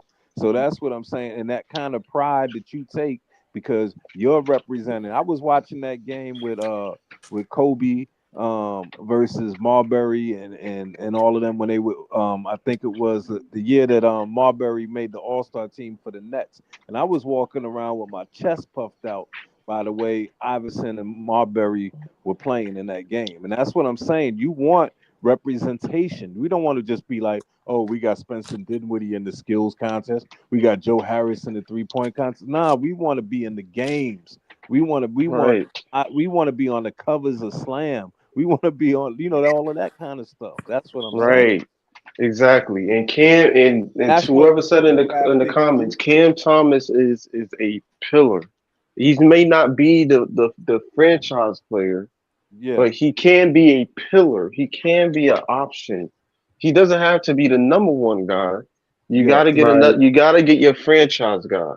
But he Right. can be a piece. If Why Cam can't he Thomas, be? where we get our piece, because in this day and age, unless you are a Steph, unless you are a Wade, unless you are a I'll But what? say even because the difference between him and I would say a Trey Young is that Trey Young can get you 30 and 10. So realistically, you can, regardless of his size, Atlanta is smart to be like, okay, well, he's good at two things. He may not be good at defense, but he's good at two things. He's elite in two things. So let's try to build a team around him using Cam wings. Thomas can't get you boards either though. Can Cam Thomas get you 30 and 10? He being Cam Thomas sarcastic. can't get you boards either. So Cam Cam Thomas Thomas get rebounds. can't He be can your rebound. can't be what Donovan Mitchell does. Like I don't. Mitchell has Donovan athletic finish at the rim. That's the one big difference between him and Thomas. But Thomas makes up for it with his improved rebounding and assist numbers. And Mitchell I'll can give play him that so defense. far this season. I don't the games think he played. I don't. I don't want to diss Breezy's boy, but I don't think What? they're on the same level. But What you to talking be about? fair, to What he him, said? he's only 22. He's only 22. He's Hold 23. on. What he 23. said? Cam's 23. I'm just saying. I think Donovan Mitchell is a level up from that. From what? Cam Thomas? Yeah, definitely. by experience, yeah, by experience. But when he first Right. got in the league, he was not the guy that you saying right now what he is. When he first got into the league, he was leading Utah to the Yo, hold playoffs. on. Hold on. He was not leading them to the playoffs. He was busting vets over there. What are you Yo, talking hold on. about? LBL. hold on. Let me say this, LBL. Yo, listen. The comparisons to Cam Thomas, I used to do it, get upset, go to different pages, kick up wild dust. Trust me. I just be like, because he's not really playing basketball, I don't really tug of war too much. All I can tell all of these fans that want to put him in these conversations, I just want to say that look at the conversation he's in. You feel what I'm saying? He's in the conversation with Donovan Mitchell. He's in these conversations. Like, I didn't bring him up, but I'm just saying he's in these conversations. Why would he be in these conversations if you know what I mean? But that's what I'm saying, Breezy. Like regardless if he's not the franchise player or not, him being in these conversations, and if you get a Dylan or Ace or AJ or whoever, and him being the third, if he's, and I'm not saying that they're gonna beat him, but I'm giving an example. If Ace is your KD or whatever, and then AJ is your Westbrook or whatever, I'm perfectly fine with Cam Thomas being our Harden. I'm talking about that OKC young duo trio young days. That is a duo that is unstoppable. You got 3 guys who could potentially get you 40, and the 2 guys that can play defense on the perimeter. That is a duo that is unstoppable. There's no one in the league who's going to stop that. No one, especially in the East. So what I'm saying is, if he's your Harden, that is an issue, and he's going to be so experienced and matured by the time these guys enter the league that his game is going to be leagues above what it is now. He's only 23. And that's why I don't know if he's going to be a Harden, LM. He's playing at the 2 right now. I know, but I think he can. Tonight? Yeah, But 30, just streaks of games of 30. Yeah, you rather him be your Harden though. Third. I don't know about the Harden thing. He's a great scorer. He can play, make the rebound better now. But I think for Thomas, keep him at the 2. There's no need to make him the 1. I don't think you'll see Thomas scoring. No. I mean the 3 in terms of role. I'm not talking about in terms of role. Okay. Yeah. I'm talking about in terms of role. I skipped out now. What you was talking about putting Cam Thomas as the 3rd in the role?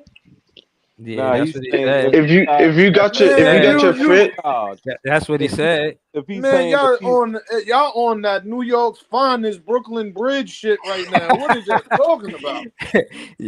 What? Listen, I disagree. Again, you see, fans they say that, but they don't have players. He should be 2nd or 3rd. Bro, let me tell you something, bro. Whenever a player could come in the game and give you damn near 22 points in 18 minutes and get benched because his hamstring.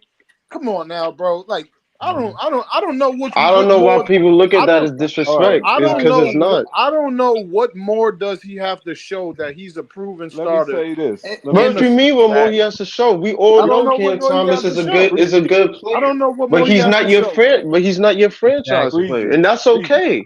You don't know that. You don't know. Yes, we do know that. Hold on. I think it would be nice for Cam to get through a full season to prove all this. Because some it's still theory. Right.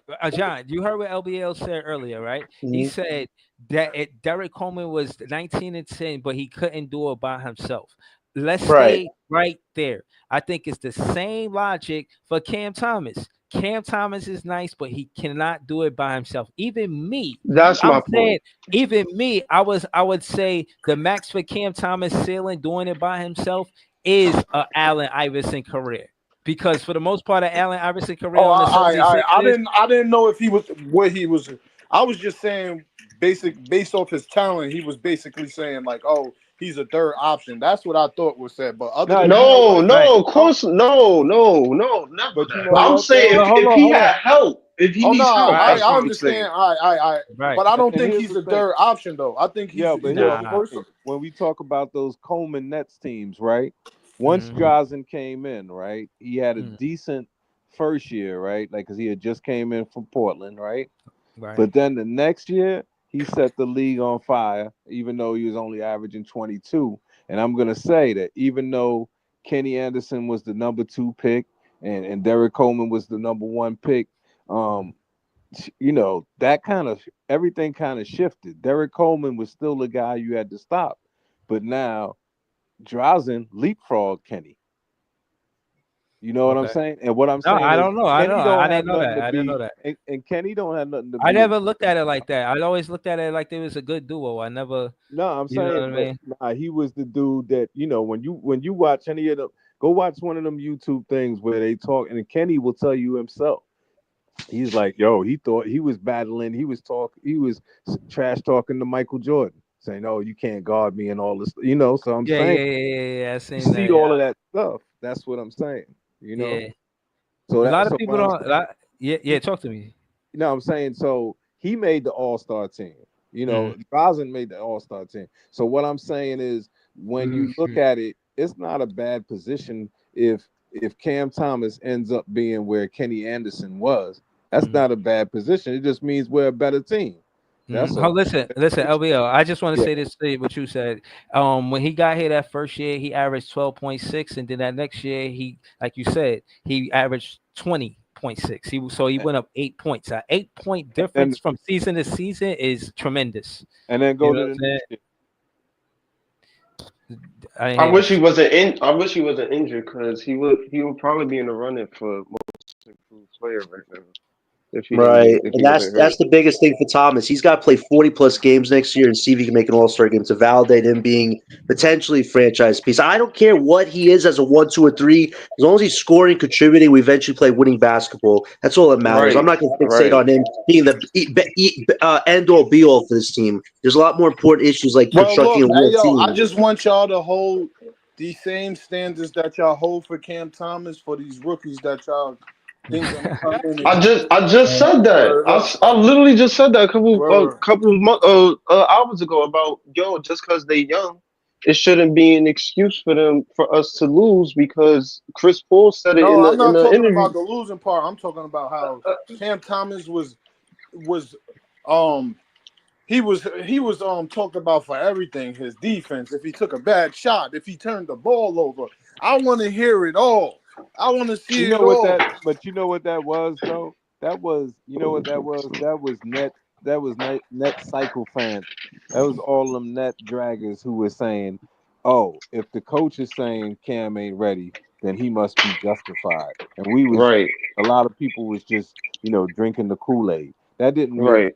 but by the time we actually got to see Cam play enough, we knew Jock Vaughn was full of crap when he had them 340-point games in a row, and then he's like, "Yeah, well, from what I see, we A still lot have a of losing people after record." that. Right, yeah. We knew he was. We all knew he was smoking. He was on something when we saw those 340-point games in a row. Even before then, yeah, I thought if Ken got more minutes, Exactly. he was gonna be something.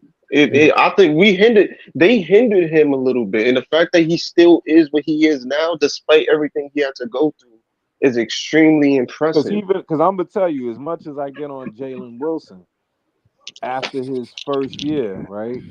I Yeah. said you need to be playing him and just playing him so that we could see what we got.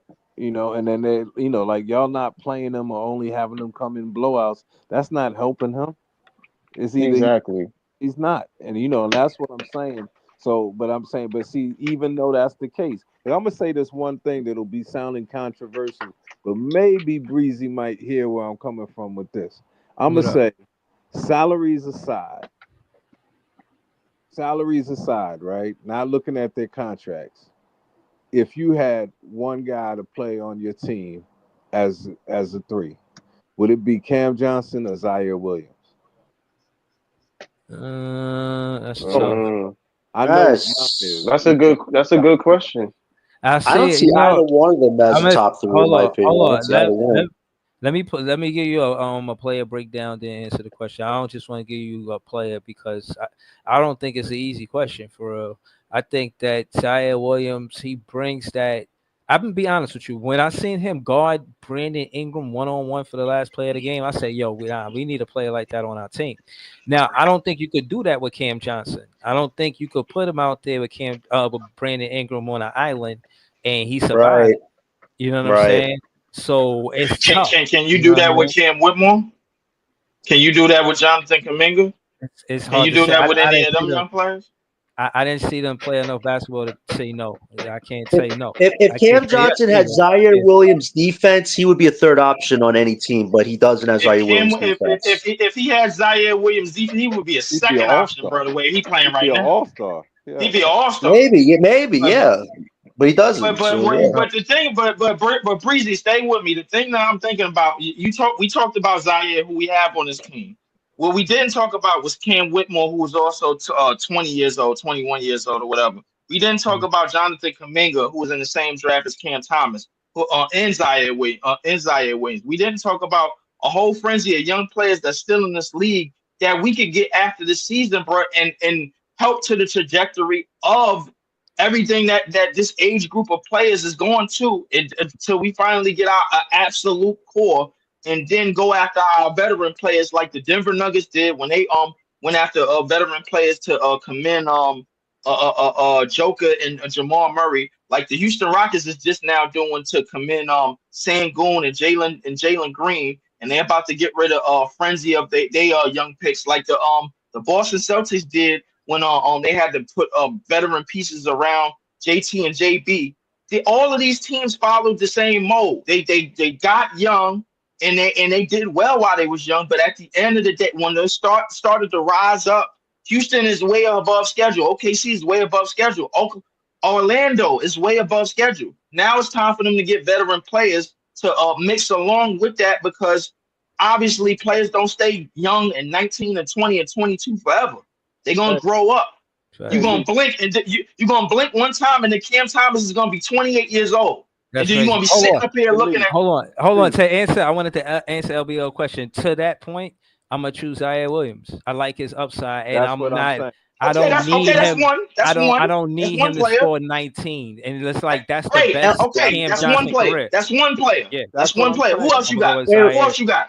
LBL, explain the comparison. You just asked me one player. I just answered the. No, I didn't ask you one player, bro. I named a whole bunch of players. I brought up Cam Whitmore. I brought up Jonathan Kuminga. I brought up a whole frenzy of players, bro, that can help with this mission. They all role players. And you saying either or you saying? I'm not saying either or. I'm saying, bro, how many young players on Cam Johnson? That's what. So you don't have to be stuck on Cam Johnson. I said, how many young players? Nah, y'all make. Is it gonna take?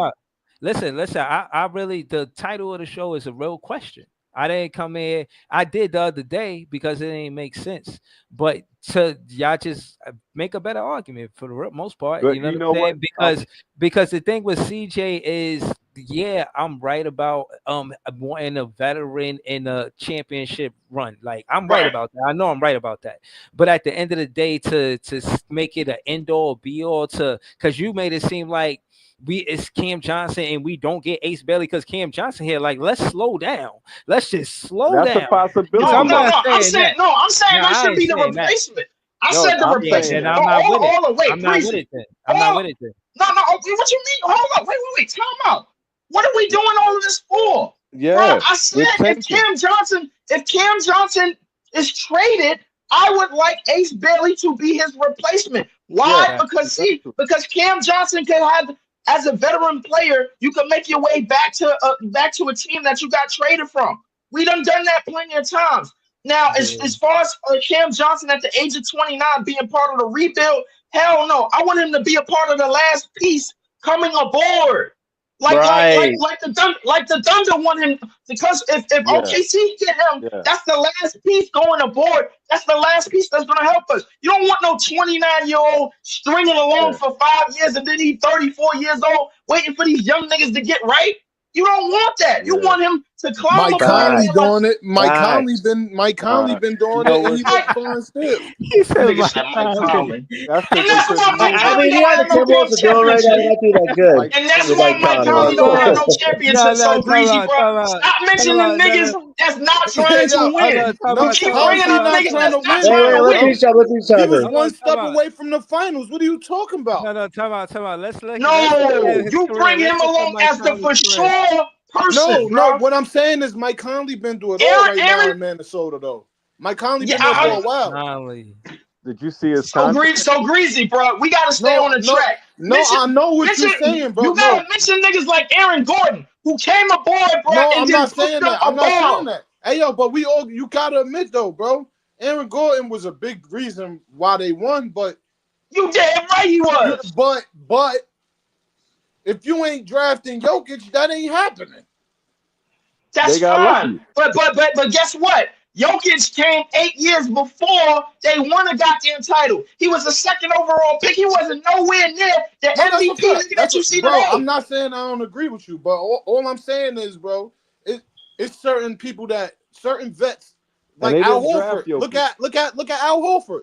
They got him later on, but they told him. Right. Boston got rid of him and then bought him back for the rerun. Yeah. That's what we trying to do with Cam Johnson, nigga. I wouldn't bring him back if you trade him though. I'm just saying you got bringing him back because you're getting him for cheaper, bro. He's gonna be older. No, 2 years later, bro. I'm not doing that, bro. 5 years. You're not doing that just for cheaper money, nigga. No, what I'm saying is you probably already gonna draft the next Cam Johnson, bro. Am I not making sense? Why are you going to niggas like Mike Conley? Go to Eric Gordon. Go to Drew We Holiday. really got Mike Conley on the screen. This is wild. This is wild. Hold on. How long he been there though? Right. Hold on.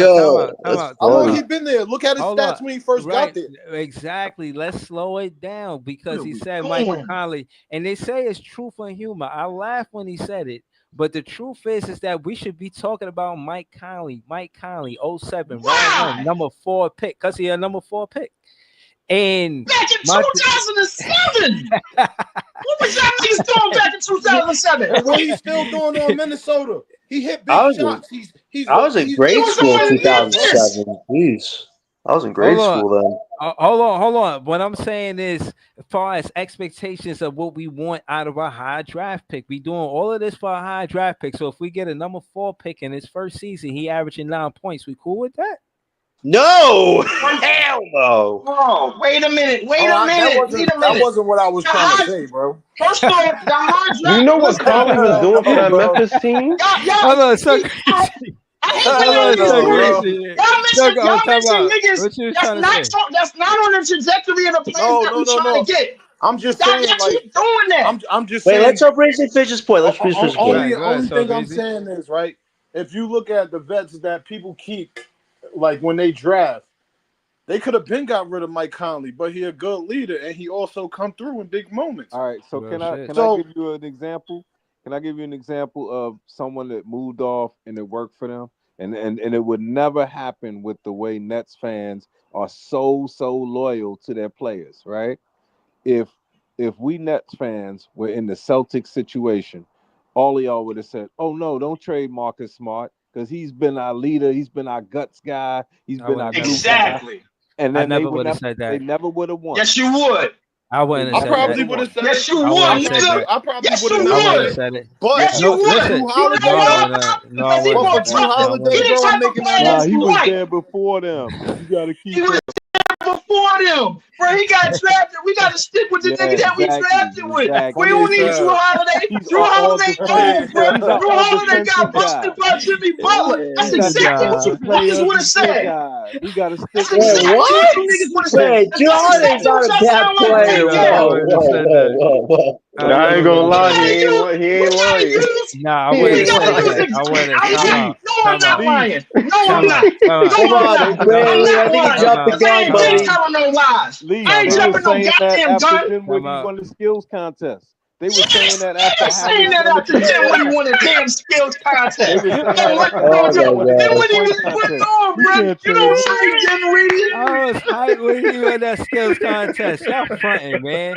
When he won that skills contest, he was the man, bro. Come on, Joey. Stop it. A damn skills contest. Dinwiddie had Breezy, what they saying? If you could have traded Dinwiddie to win the championship, would you have he done won the it? skills contest. He was Yes, LM. Yes. That's the point of what we're saying. If somebody, the point of what we're saying is this, bro. If the rule of the universe told you right now, yo, you can trade back then. If you trade Dinwiddie, you win in the championship. Y'all would be like, nah, Dinwiddie he won a bus. He rapped Brooklyn. Exactly. That's not the point. We trying to win. That's exactly what you would have did. And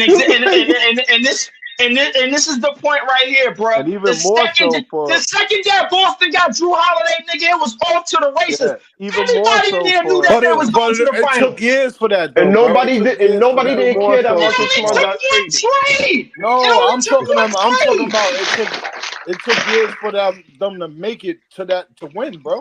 It ain't like they wasn't there. It ain't like it ain't like they wasn't there with him.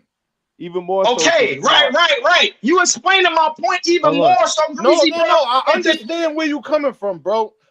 I would. When you looking at it, it's the perfect trade on both ends, bro. You getting the same player that can do a little more. Drew Holiday is the same defensive player, but he just does better on offense. He just does more. Yeah, that's all I'm saying, bro. Of course, the loyalists would have said, "Don't trade him." His defense elite without flopping. If you telling me right now, bro, that the Minnesota Timberwolves, if they could trade Mike Conley for Drew Holiday, bro, you don't think they would do that shit in a New York? No, that's not what I'm saying. Look, bro, they could have traded him multiple times, bro. He's been there for a few years now, bro. Listen. Again, like I said, there was truth and humor. I didn't bring up Mike Conley. I didn't really know why I did it. I just did it. But now that he's here, I know why I did it. To ask the Nets fans a question. The Memphis Grizzlies, they drafted him at number 4 in 07. He stayed on that team for over 10 seasons. And when he hold on. No. Bro, hold on. Let me just we're gonna get to that, LBL. I just want to pose the question first. And the question is, does the Nets have the fortitude to draft a player and see if it work, give them the opportunity for 10 seasons to make it work or not work? Or were the Grizzlies wrong for keeping Conley for so long? But let's go, LBL. All right, so what I'm saying is, remember, they had a team built around other guys like Marc Gasol. Yeah. Right? So what I'm saying is, Tony Allen. Conley came in. It was a perfect storm for Conley where he was their glue guy. He was their leader, but his contract was up, and at one point he had the highest contract of any guard in the NBA, where he was making I don't remember, like 35 million or something like that. And so they signed him to that, and after they signed him to that, they couldn't move him. Nobody was going to trade for him, so they kind of was stupid in signing him to that. But he took the money, so they signed him to a big contract. And they couldn't move him. That's why he stayed there 10 years, because he was unmovable. It wasn't so much that they. I'm serious. That's exactly why. And he was averaging damn near 20 something, bro. He was not no bullshit ass player when he first came in the league, bro. But not a regular player. And he wasn't good. When he first came in the league, nigga, he was averaging 9 points a game on 26 minutes. And nobody's saying he wasn't a good player. We're just saying his salary was, and after that, what was the stats after that, bro? 10, 12, 13, 12, 14, 17, 15, 15, 20, 17, 21, 14. That's all for Memphis. He was like the way they talk about Ben Simmons, except for he could play and he's actually playing. He basically, bro, you just disrespected Mike Conley, bro. No, I'm not saying. No, I'm saying he's a great defensive player, and he's still a good player. You just put him in the Ben Simmons conversation. No, I'm talking about his. Hold up. Ben Simmons was projected to be LeBron, so that's a different. But see, this is why Mike Conley is a bad example. This is an example of what you do not want to do. You do not want to keep a player around from the age of 20 to the age of 31, wasting his time building around shit. The Memphis Grizzlies, bro, how far they went, bro, when they had Conley to the conference finals? If he still was the Timberwolves starter for years, how can you still say keeping a player like that around is bad, bro? He was out there last year when he's talking about purely Memphis. He's talking about purely Memphis. He was there for both Gasol brothers, right? Right. Yeah. No, he wasn't. No, he wasn't. I'm lying. Pau Gasol got traded the season before he actually got there. Okay. Or the season that he got there, bro. Because the Lakers went to the championship in 08. He got drafted in the same draft as KD, bro. He went number 4. Yeah. But what Leaf is saying is what Memphis did dirty. It's not really about Minnesota, but what Memphis did dirty was if they wasn't winning with that nigga from the moment he got drafted to 30 years old, 31 to the age of you 31. You doing him dirty. It was hard for motherfucking the Clippers to beat them niggas in the playoffs. Come on now, bro. Chris Paul and Blake Griffin and them couldn't get past them niggas.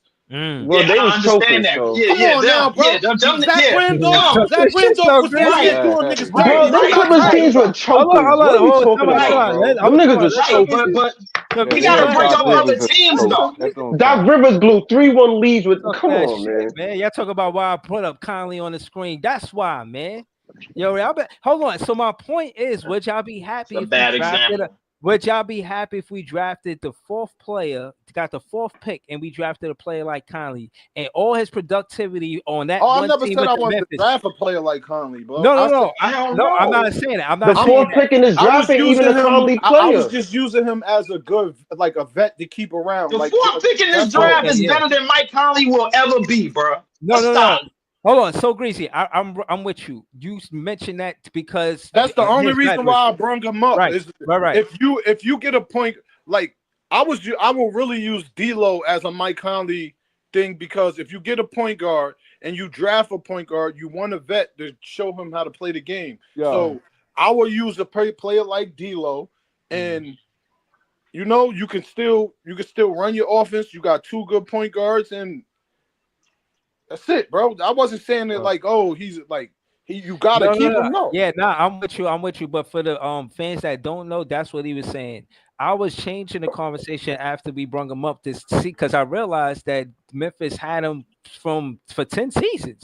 And my point is, there's not a lot of franchises that draft high and keep them for that many contracts. This is about 2-3 contracts right here. You know what I'm saying? So they kept him So they kept him for 10 seasons. A lot of players that's getting drafted, they not staying. Now, you get examples like Trae Young. He looked like he might stay for 10 years. Embiid, he's staying there for 10 years. But again, these players are getting drafted high and they're not winning. Embiid stayed there for that long. Simmons came there. They rebuild. That shit didn't work for them. You know, we could get into why they rebuilds didn't work, why certain rebuilds did work. We could get into all of that, man. I'm here for it. I got hold on, wait. Players did more than most of this organization did in the past 2 weeks. Hold on, wait a second. Time out. Why are we going to the most negative goddamn examples, bro, of this shit? When we gonna get to the positive examples, bro? When we gonna get to you go straight to the fucking negative shit, bro. This is coming from a nigga that stay optimistic, bro, but yet you want to go to the most negative shit about how we trying to fucking build? How? I'm going, bro. You want to go to the most negative example of how we supposed to build? Listen, and again, like I said, this is all by coincidence. So Greasy mentioned Mike Conley. I didn't realize that he was the number 4 pick, and I mentioned it because of that. Now, I said all that to say, the fact is, I think that a lot of fans is banking on this draft to be important. And even if they're not, they saying 2026 is important. But again, we all agree that the draft is important. So I'm just using examples of lottery picks, and Conley was one of them. That's it. Well, you know what examples of lottery picks? Hold on, wait. The examples that you're supposed to be using is the lottery picks that was supposed to be on this team. How about them niggas in Boston? How about them? Use them. Use the fact that them niggas have been a top 5 team from the second that Jason Tatum got drafted. They was in the conference finals. They was good before they got him, bro. Yeah, you damn right they was. You know why? Because we gave them niggas them picks. I know that, nigga. I know. Why don't we use them examples? Right. Why I'm only using vets, bro. I was only because those are our picks. That's why. Nah, those are the niggas that we supposed to have. Damn, you still mad about that? We gave Boston the championship. Do y'all niggas not care? Bro, hold on. First and foremost, I'm not gonna say everything. That's why it's a panel. If I just wanted to hear myself talk, you Boy, wouldn't be Lee, here. funny as But why hell, you yo. asking me why I didn't say it? You said it. So why I gotta say it? If you said it, you it's like, okay, you want me to say everything? If that's the case, I'll just be on the panel by myself. We got good examples of how to build for a draft. OKC is showing us, right? Houston is showing us, right? The Boston Celtics is showing us. Yeah, exactly. But the only thing is, people don't want to say it because we fucking helped them. We're jealous. Nah, I'm not saying that. I'm saying when Orlando is a good example too. Hold on. If y'all was here the other day, I brought this. Hold on. Houston Rockets. Hold on. Because he said that I didn't bring him up. I brought him up the other stream, and I said that they were together for 6 seasons. Jaylen Brown got there first, and then Tatum got there next, and they were together for 6 seasons before they won an NBA championship. So I was saying that to say the Brooklyn Nets got and I mentioned Denver and how Murray and Jokic was together for 5 seasons before they won a championship. So I'm saying you know another team we helped the Rockets too. Hold on. It's the Rockets too. Let's not forget people had to get injured and players had to not play. Hold on. I just want y'all to recognize that there is a consistency with a duo being together for a certain amount of seasons before they win a championship. It's true with Middleton and Giannis. It's true with Curry and them. It's true with Denver and Murray. It's true with Tatum and Brown. There are and LeBron be the exception to the rule a lot of times. Besides him, it is, and again, the same thing. Y'all like to mention Kawhi Leonard, but the difference between Kawhi Leonard is that they never change their core. They added him. All they did was minus DeMar DeRozan. Not to say it like that. Yeah, that's not all. They got Gasol too. You didn't even bring up the most important core, bro. How about Steph Curry and the Warriors? The core, bro. He got there in 2009. They won a championship in 2015. So my thing is, bro, you know what a lot of niggas really want, bro? They want this shit to hurry up. They want us to win a damn championship before all of the trajectories of these other teams. They want us. That's what you want. That's what you really want. You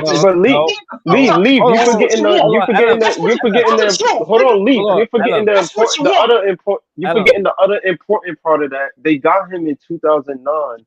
Golden State didn't start winning games in the regular season into 2013.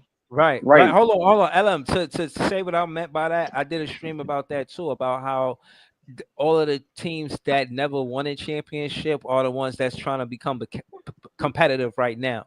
Whether it be the Pacers, the Memphis Grizzlies, the Brooklyn Nets, these are just different teams that didn't win an NBA championship that's trying to become competitive. You see that the Pacers is already there. At least they consider a playoff team. The Memphis Grizzlies, they consider a playoff team, and we building on that. When you look at the Memphis Grizzlies rebuild, they got Ja Morant. He was a high draft pick. Triple J, he was a high draft pick. To my knowledge, I think Gigi Jackson was a lottery pick. Zach Edey. They still building. He was a number 9th pick. And again, I think Ja Morant was the first player out of all of those players that I just mentioned. He was there first. So they rebuilding with lottery picks too. I'm saying that to say it's not just the top 3 picks, but these teams are building with lottery picks, not just the top 3 or top 5. But Breezy, you know what? And that's what we're trying to do too, bro. Yeah, and you do that by giving up Cam Johnson and giving up and giving up vets. That's how you do it. That's how we are going to do it. But here's the problem. Here's the problem with Nets fans. We try to disguise, those of us who are immature and impatient, and then we're like, oh, because we're in Brooklyn, New York, we can't stand the tank for 2 years or whatever. And it's like, man, that's crazy. It's like, and that's the excuse we use. Like, well, we're not Indiana. Well, we're not Sacramento. Well, we're not. Well. You know what, LB? I'll make it easier for you, bro. Why don't we move Brooklyn to the middle of the goddamn country? That way we know exactly what we're going to force, bro. Get us the hell out of the damn Tribeca, bro, and move us in the middle of the country. That way we can draft everything, just like Breezy wanted to do. Go everything in the draft, bro. Let's go straight in the draft. All of these niggas, let's get in the draft, and then when we finally get to the damn top, where OKC is and where Houston is and where these young teams is, get a veteran vet, try to get them in for a trade and try to sneak them in for some money, and then go for that. Like the OKC Thunder is trying to do right this second, this minute. Let's do it Because that way, bro. But the thing is, we can't. You know why, bro? Because as soon as money start coming along, as soon as somebody say they want to sign with us, we entertain it, bro. Instead of and fall off the damn train track of yeah, we supposed to draft. Oh shit, the fucking wheel fucked up. Damn. Oh, why the wheel fucked up? Because you trying to go for a free agent, nigga. Stay the damn course. That's why. Stay the goddamn straight line, bro. Stop zigzagging and shit. Jimmy That's Butler's the available. problem.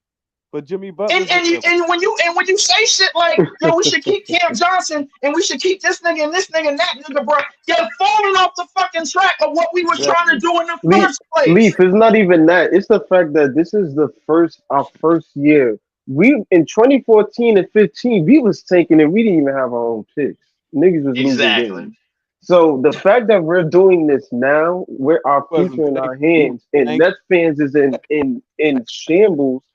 Like it's crazy to me how much we losing games. So what? Yeah, we was okay with losing games. Not that we was okay with it, but we was losing games in 2014, 13, and 15 and 16 with none of our future. Now that we got our future in our hands and we can get the guys that y'all always be talking about when a caliber of the guys that y'all be talking about when they visit the Barclays. Dang, K Cunningham, I wish K was on this team.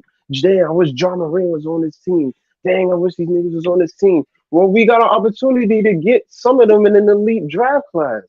And the fact of the matter is they can play for Brooklyn, whoever we may be. We just trying to put ourselves in the best odds to get one of these guys. And And what I'm saying is it's the first year of the it's So the y'all first year rather of us lose, doing right? this. and they So got y'all a rather short lose. they got a short memory. Like Y'all the rather Knicks. lose just to, Grizzlies hold had to on. lose to Y'all get rather John lose Moran. just y'all rather just have the opportunity and not know if you even get the pick. What you mean? That's every year. Say it Bro, again. what I'm saying is it don't know you don't know if we're gonna get none of them picks this year or next year. So You can say that for every drive. But the so problem exactly is my point. So you rather just tank. But you so still got to greasy, do bro. it. Greasy. You got to give yourself Players a in the chance NBA, I to don't care do who it. it is. If you a rookie, you don't want to lose. Yo, So Greasy, what? let me So tell who you. gives Let me a tell fuck you about what the something. fans Let me want to tell you do? something, right? Let me tell you this. Real No one fans cares don't want how. to lose Hold for on. 2 Let me years say in a this. row. Let me say this. No one cares how Orlando got Paolo. No one cares how Minnesota got Ant. No one cares how Memphis got Ja. They just care that they there, right? No one cares. No one talks about Bro, them niggas. do y'all remember what Memphis had to do to get John Moran? Ew. No, he's there. He's there. It doesn't matter. It's over. It's done. And he ain't They even been moved making a on. difference lately. What? He hasn't. When he went to the conference final 1 year, and then next thing you know, he's been out of the league back and forth with injuries, bro. What are you talking about? He's 24 years old. All right, and What do you mean? any day, John Morant, anything can happen. And to they're John. second in the West. Every time he plays, he impacts the team in a positive way. No one is watching Memphis. Every time he plays, he impacts the team. So what happened to when he came back and they was in the playoffs? And what did he do last year? That's what happens when you build a good roster. What do he and do? you just don't need this franchise player. That's what happens when you build a good roster. One of their picks and still ended up having to tank again. Let me Didn't say they do that with Dylan Brooks? Let me say this. You walk around. No. Well, you're a Memphis fan. All right, bro. Around with a John Morant jersey, and you a Net fan, and you walk around with a Jalen Wilson jersey. What's better? Bro, we just getting Jalen Wilson. We just came from superstars. What are you talking about? We just get Jalen Wilson. I'm used to the Nets having stars, even if they ass or what. What are you talking about? No, what I'm saying is you gotta be more. You're not getting what he's saying, bro. We turn players into stars. You're not getting what listen to what he's saying. Too. Listen to what he's saying. Go ahead, LBO. What I'm saying is John Morant is young. Edie is young. That's what I'm saying. They have ascension on their side. They're not like, oh, we're trying to get all these 30-year-old guys and out at it. The Nets don't got a bunch of 30-year-old guys, bro. I'm saying we trying. Most of our roster right now is young, and we got 3. What you saying? We're trying to get a John Morant, essentially. We're trying to at least get a chance to see if we can get at least, even if the player doesn't, because you're right. There are times where the top lottery pick has turned out to be, what they wasn't assumed to be. But there are times That's where what the I'm player trying to has say. turned out to be Listen, it's and that's what I'm trying 50-50. to say. And the Look fact at of the matter Cleveland. is, bro, and the Look at fact of the matter is, when you look at have those Cleveland. picks, you You have to got a take better that shot. chance. You That's what I'm have to saying. take that chance. Imagine telling Orlando, don't take a chance on Paulo Banchero. No, Don't try getting. look at Cleveland. They got Anthony Bennett, Like no matter like the situation right? that we in, it's just like a situation of when you're trying to win a championship. Yo, we need a shooter. We a shoot away. You get that shooter. Yo, you might not win. You might not win. You You might take not. it. Nothing is guaranteed. You got to You, take that chance. you take an You Andrew have to. Wiggins. You take an Andrew Wiggins. You You take have an to take Anthony. that chance. I'm saying you take an Anthony Bennett because one day you might end up with a Kyrie. One day you might end up with a LeBron James. So you got to You take have the to shot take that chance. exactly to get Nobody to trying get to a be great waiting player. 3-4 years to try to get that player, What do bro. you mean? But you know, Nobody trying to be. and you know what? I I'm good. understand that. I'm good If with you this can't wait, draft. if you can't I'm wait, good go with. across the river. If you No, can't I'm wait, good go with this across the river draft to the tanking, Knicks. but I'm not good with tanking years to come. I'm not with that, bro. I don't Who like said that. that? No. And Leaf, Ain't nobody said when I that. first got on this fucking podcast, We you said the 2. main nigga talking about We trade for said 2. superstars. We didn't say 5 years. We said 2. You said this year, next year. Niggas can't I don't wait know. 2 years. If this draft is so generational, you don't need to tank next year. Yes, No, you that's not do. true. That's Look, not true. Isn't Wemby a generational player? Yes. All right. Yes. Already. So didn't they still And didn't the they still Spurs tank? And they was still Ash got work years to do. before. There was Ash year before he came. You know what So I'm saying? Didn't they? Yeah, But I'm you're right. saying, But now and they that shut they him. got him, they got to figure out how to build around him, And near bro. the end Like of the that's what year, it is. near the end of the year, they shut him down too, so they could get that draft pick. bro, Because they So only it got had 20 to wins. Thunder. Y'all keep using the team like the Thunder when Shea wasn't even a draft pick. They made a trade for him. Like I don't get. I'll be getting some of this shit, but taking 2 years when you got 4 picks in the first round is They crazy. tanked because Sam Presti realized Shea was not enough. It's crazy. They You needed a think- shed. They needed you a pot. think- Whoever they Do was you going to think, land right, if they sign Cam Thomas next year, he wants to tank the next year? Do you really think that? Of course not. But he got. But you know. Not. But he got the. But This is a front office choice. But That's this not is Cam this is Thomas' the choice. front offense choice. This Okay. ain't a Cam Thomas choice. Right. The thing is, bro, we got to rebuild, bro. It is what it is. This CBA is different. We have to do this. That big three ever crop is over. It's done. KD is gonna be out the league soon, bro. Like it ain't gonna be no more niggas stacking up together unless you get them out of the draft. That's how we got to do it. That's why you already got your up and coming star, and you draft somebody else, which that's what you thinking for. No matter how much y'all say, I'll still put Cam Thomas up there. It's not too many plays that's gonna average 25, 24 in the league. It's not. No matter where you draft them at. If you don't even get top first round picks, look what you just getting the kid from the Hornets just come breaking into himself this year. In the history of basketball, I've seen it too many times. You know who was drafted the same year as Isaiah Thomas? Kelly Tripucka out of New Jersey. Then he became a 25 scorer, and they won. But they also I like and enough with this 25 25 points per game shit on a team that's under 500. I believe all y'all niggas was He still around. was averaging 22 last year. What are you talking about?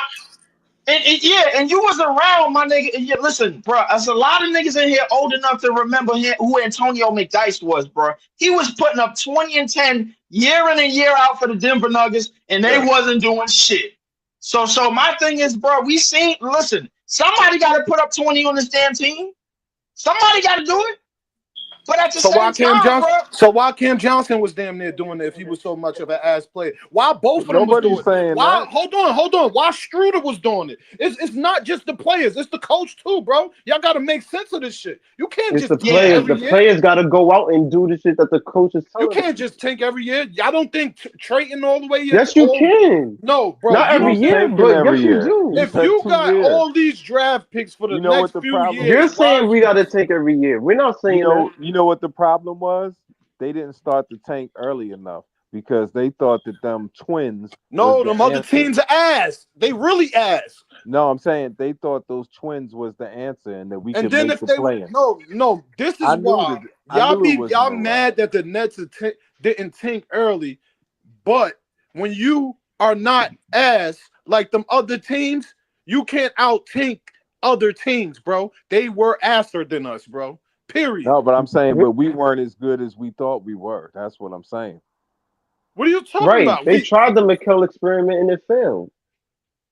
I What don't blame them for. experiment? He's I not don't a blame them to franchise give. guy. He's I'm not. talking I don't about blame this them for year. giving. I'm talking about this year, bro.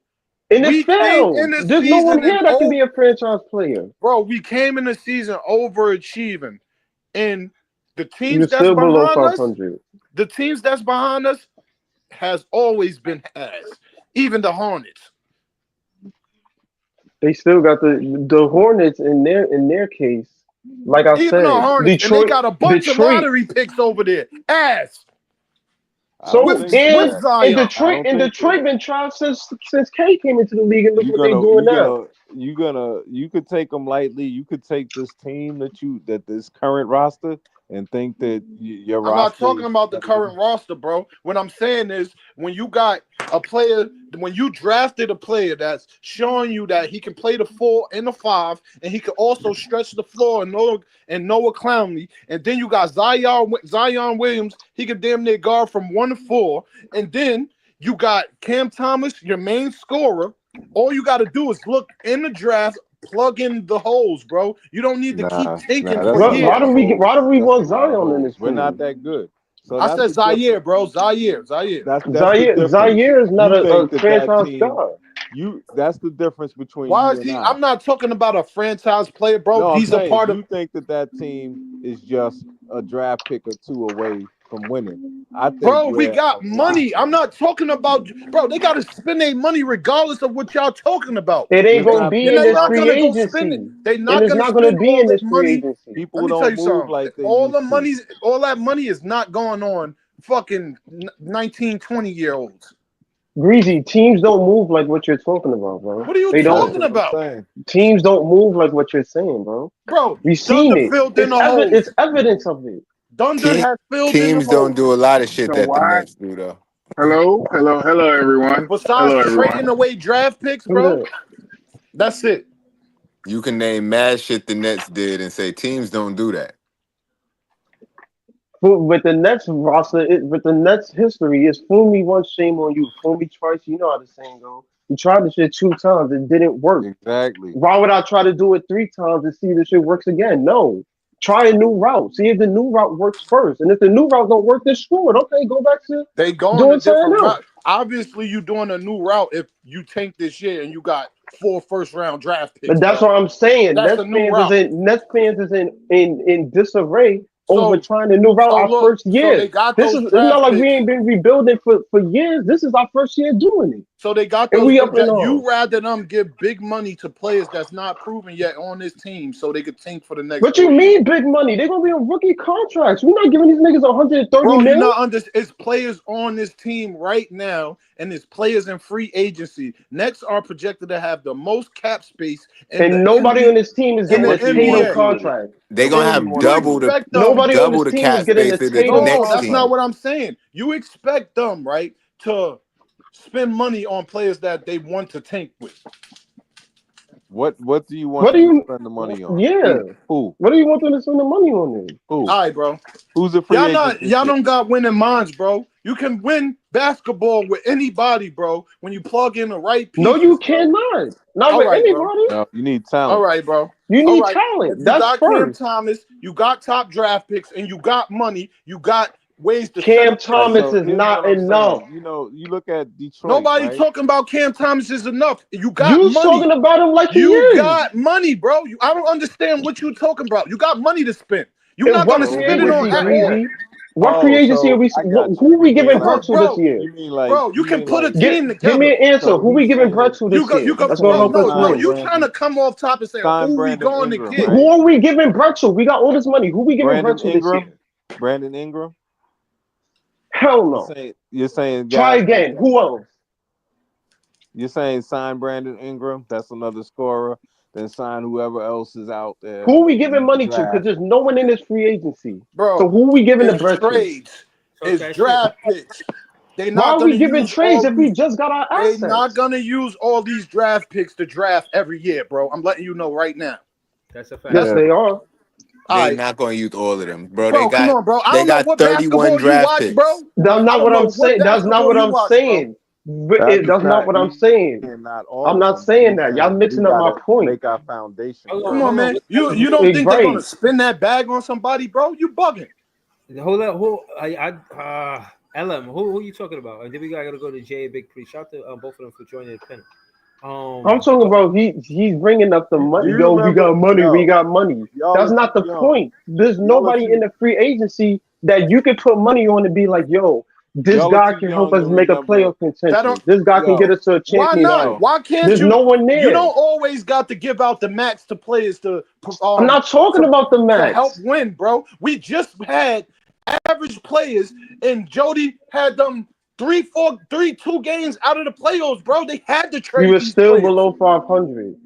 Bro, they had to trade these players, bro. If they was here right now, the Nets would be winning more games. And what you would be saying? Oh, And the sad I don't part know is why they Vaughn led playing us these to a more players. I winning want to record. tank.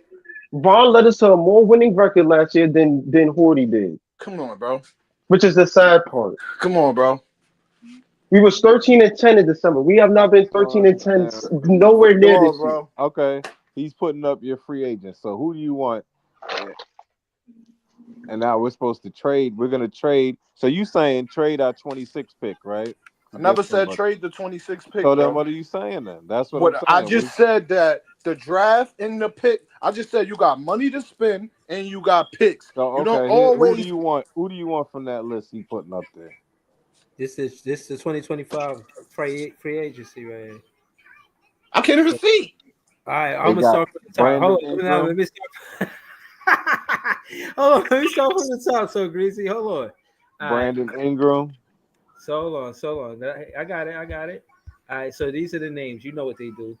The LeBron James, Jimmy Butler, Fred VanVleet, Kyrie Irving, Ben Simmons, James Harden, Brandon Ingram, Chris Middleton, Julius Randle, John Collins, Brooke Lopez, Clint Capella, Michael Brogdon, Bruce Brown Jr., Miles Turner, Lonzo Ball, Bojan, Tim Hardaway, Russell, D'Lo, Duncan Robinson, Caris LeVert. This shit trash, man.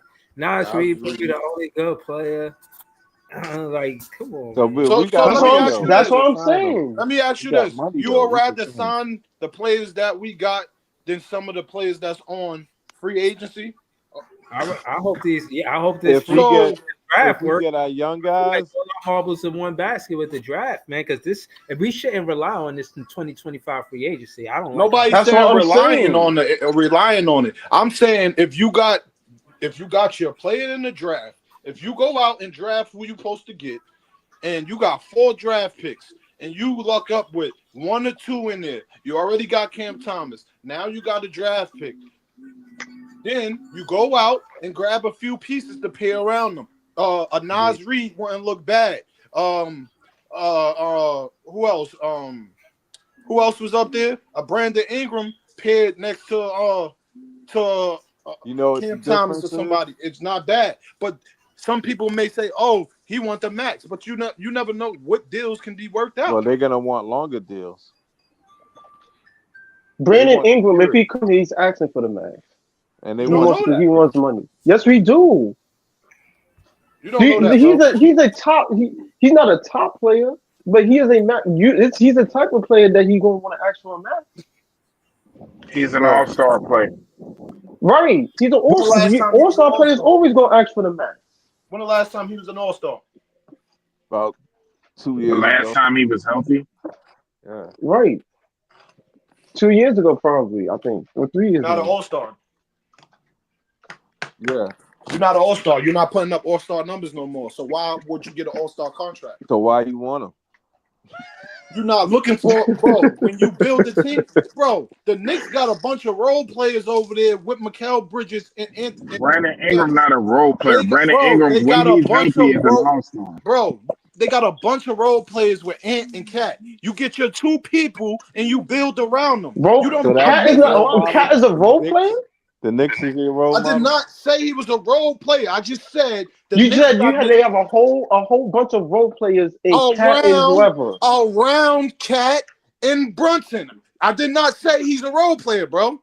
And Brunson, by the way, they lucked out. They didn't know what Brunson was going to turn into. Now so they you can lucked out. honestly say because they didn't know what Brunson was going to turn into. They got their player though. They got their 2 players, bro. Nobody else on They that paid team is an OG all-star. Anunoby like $200 million. Nobody else is on that team all-star. And OG Anunoby got the bag. He was an all-star? He's not an all-star. Exactly Wow, my point. he's one of the highest paid players at his position. That's exactly my point, though. What about it? He's not an all-star. He's a role And you player. gave him the bag. Nobody said they gave him the bag because he came in and he performed well in the playoffs and he got them through a stretch as the number 1 defense in the league. That's why he got that bag. And he would have left. Then how come they're not still doing that? And he would have left. What are you talking about, bro? They top 3 in the East, 4 or 5, whatever. They better than us. Of course they're better than us. We're tanking. So what are you saying? They was better than us last year. What I'm saying is you want to get better instantly with these draft picks. That's not instantly, bro. I'm talking about being able to be competitive. Keeping it real with you, this is like the first time the Knicks been better than us in a long fucking time. Like a long time. That ain't got nothing to do with what I'm saying. And even them, they built what they draft and they traded their draft picks away for other guys. In the lottery in 26, right? That's what you're saying. You said what? You saying you don't want none of their best players was drafted to them. I'm saying next year. I don't want them to go out just to tank, bro. Yeah, but it's not going to be the same kind of tank because we're going to have a good player. We're going to have a good player along with Cam Thomas and along with Clowney, right? When we talk about tank, we're not talking about them. We're not talking about doing it like this year. A lot of if we do have a bad record next year in 2026, it's not going to be because the talent is trash. It's going to be because we probably too young. You know what I'm saying? Ace or Dylan probably, this going to be their first year in the league. They're going to be nice. We get Ace or Dylan. That's but it's going to be. Oh, I'm I don't care about none of that. All right, so I'm gonna you need to have veterans on your team.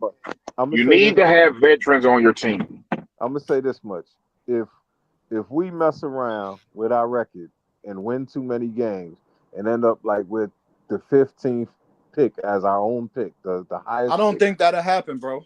But if that happens, and then we get somebody who's not a perennial all-star type player, then definitely we're gonna have to tank next year. I think we guarantee top 5, top 8. That's what I think they aiming for. The way they playing the players. But if you're talking about the top 8, let's say your pick lands at 7.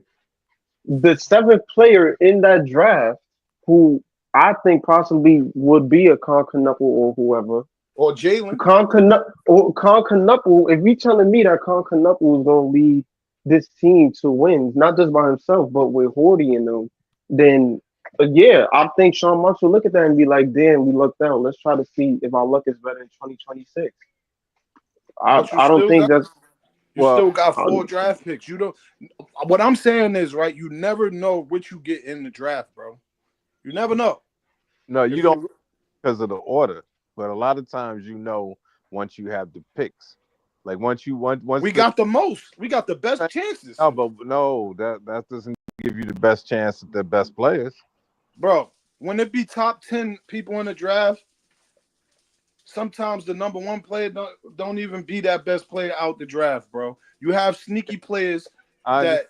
Just saying, but this draft, everybody is scouting everywhere, right? And so we already. There's a lot of. Hold on, can you admit that it's a lot of pure scorers in this draft that scores better than Ace Bailey? A lot that are better than him. I said that right now. I don't watch college basketball. I don't know all the names, but I've seen a few players that's right now averaging 18 to 20 points in college. They're going by the stats. I'm not going by the stats. I'm going by what you look at when you see them play. Bro, I done seen Ace Bailey have bad games, bro. A lot of college players have bad games.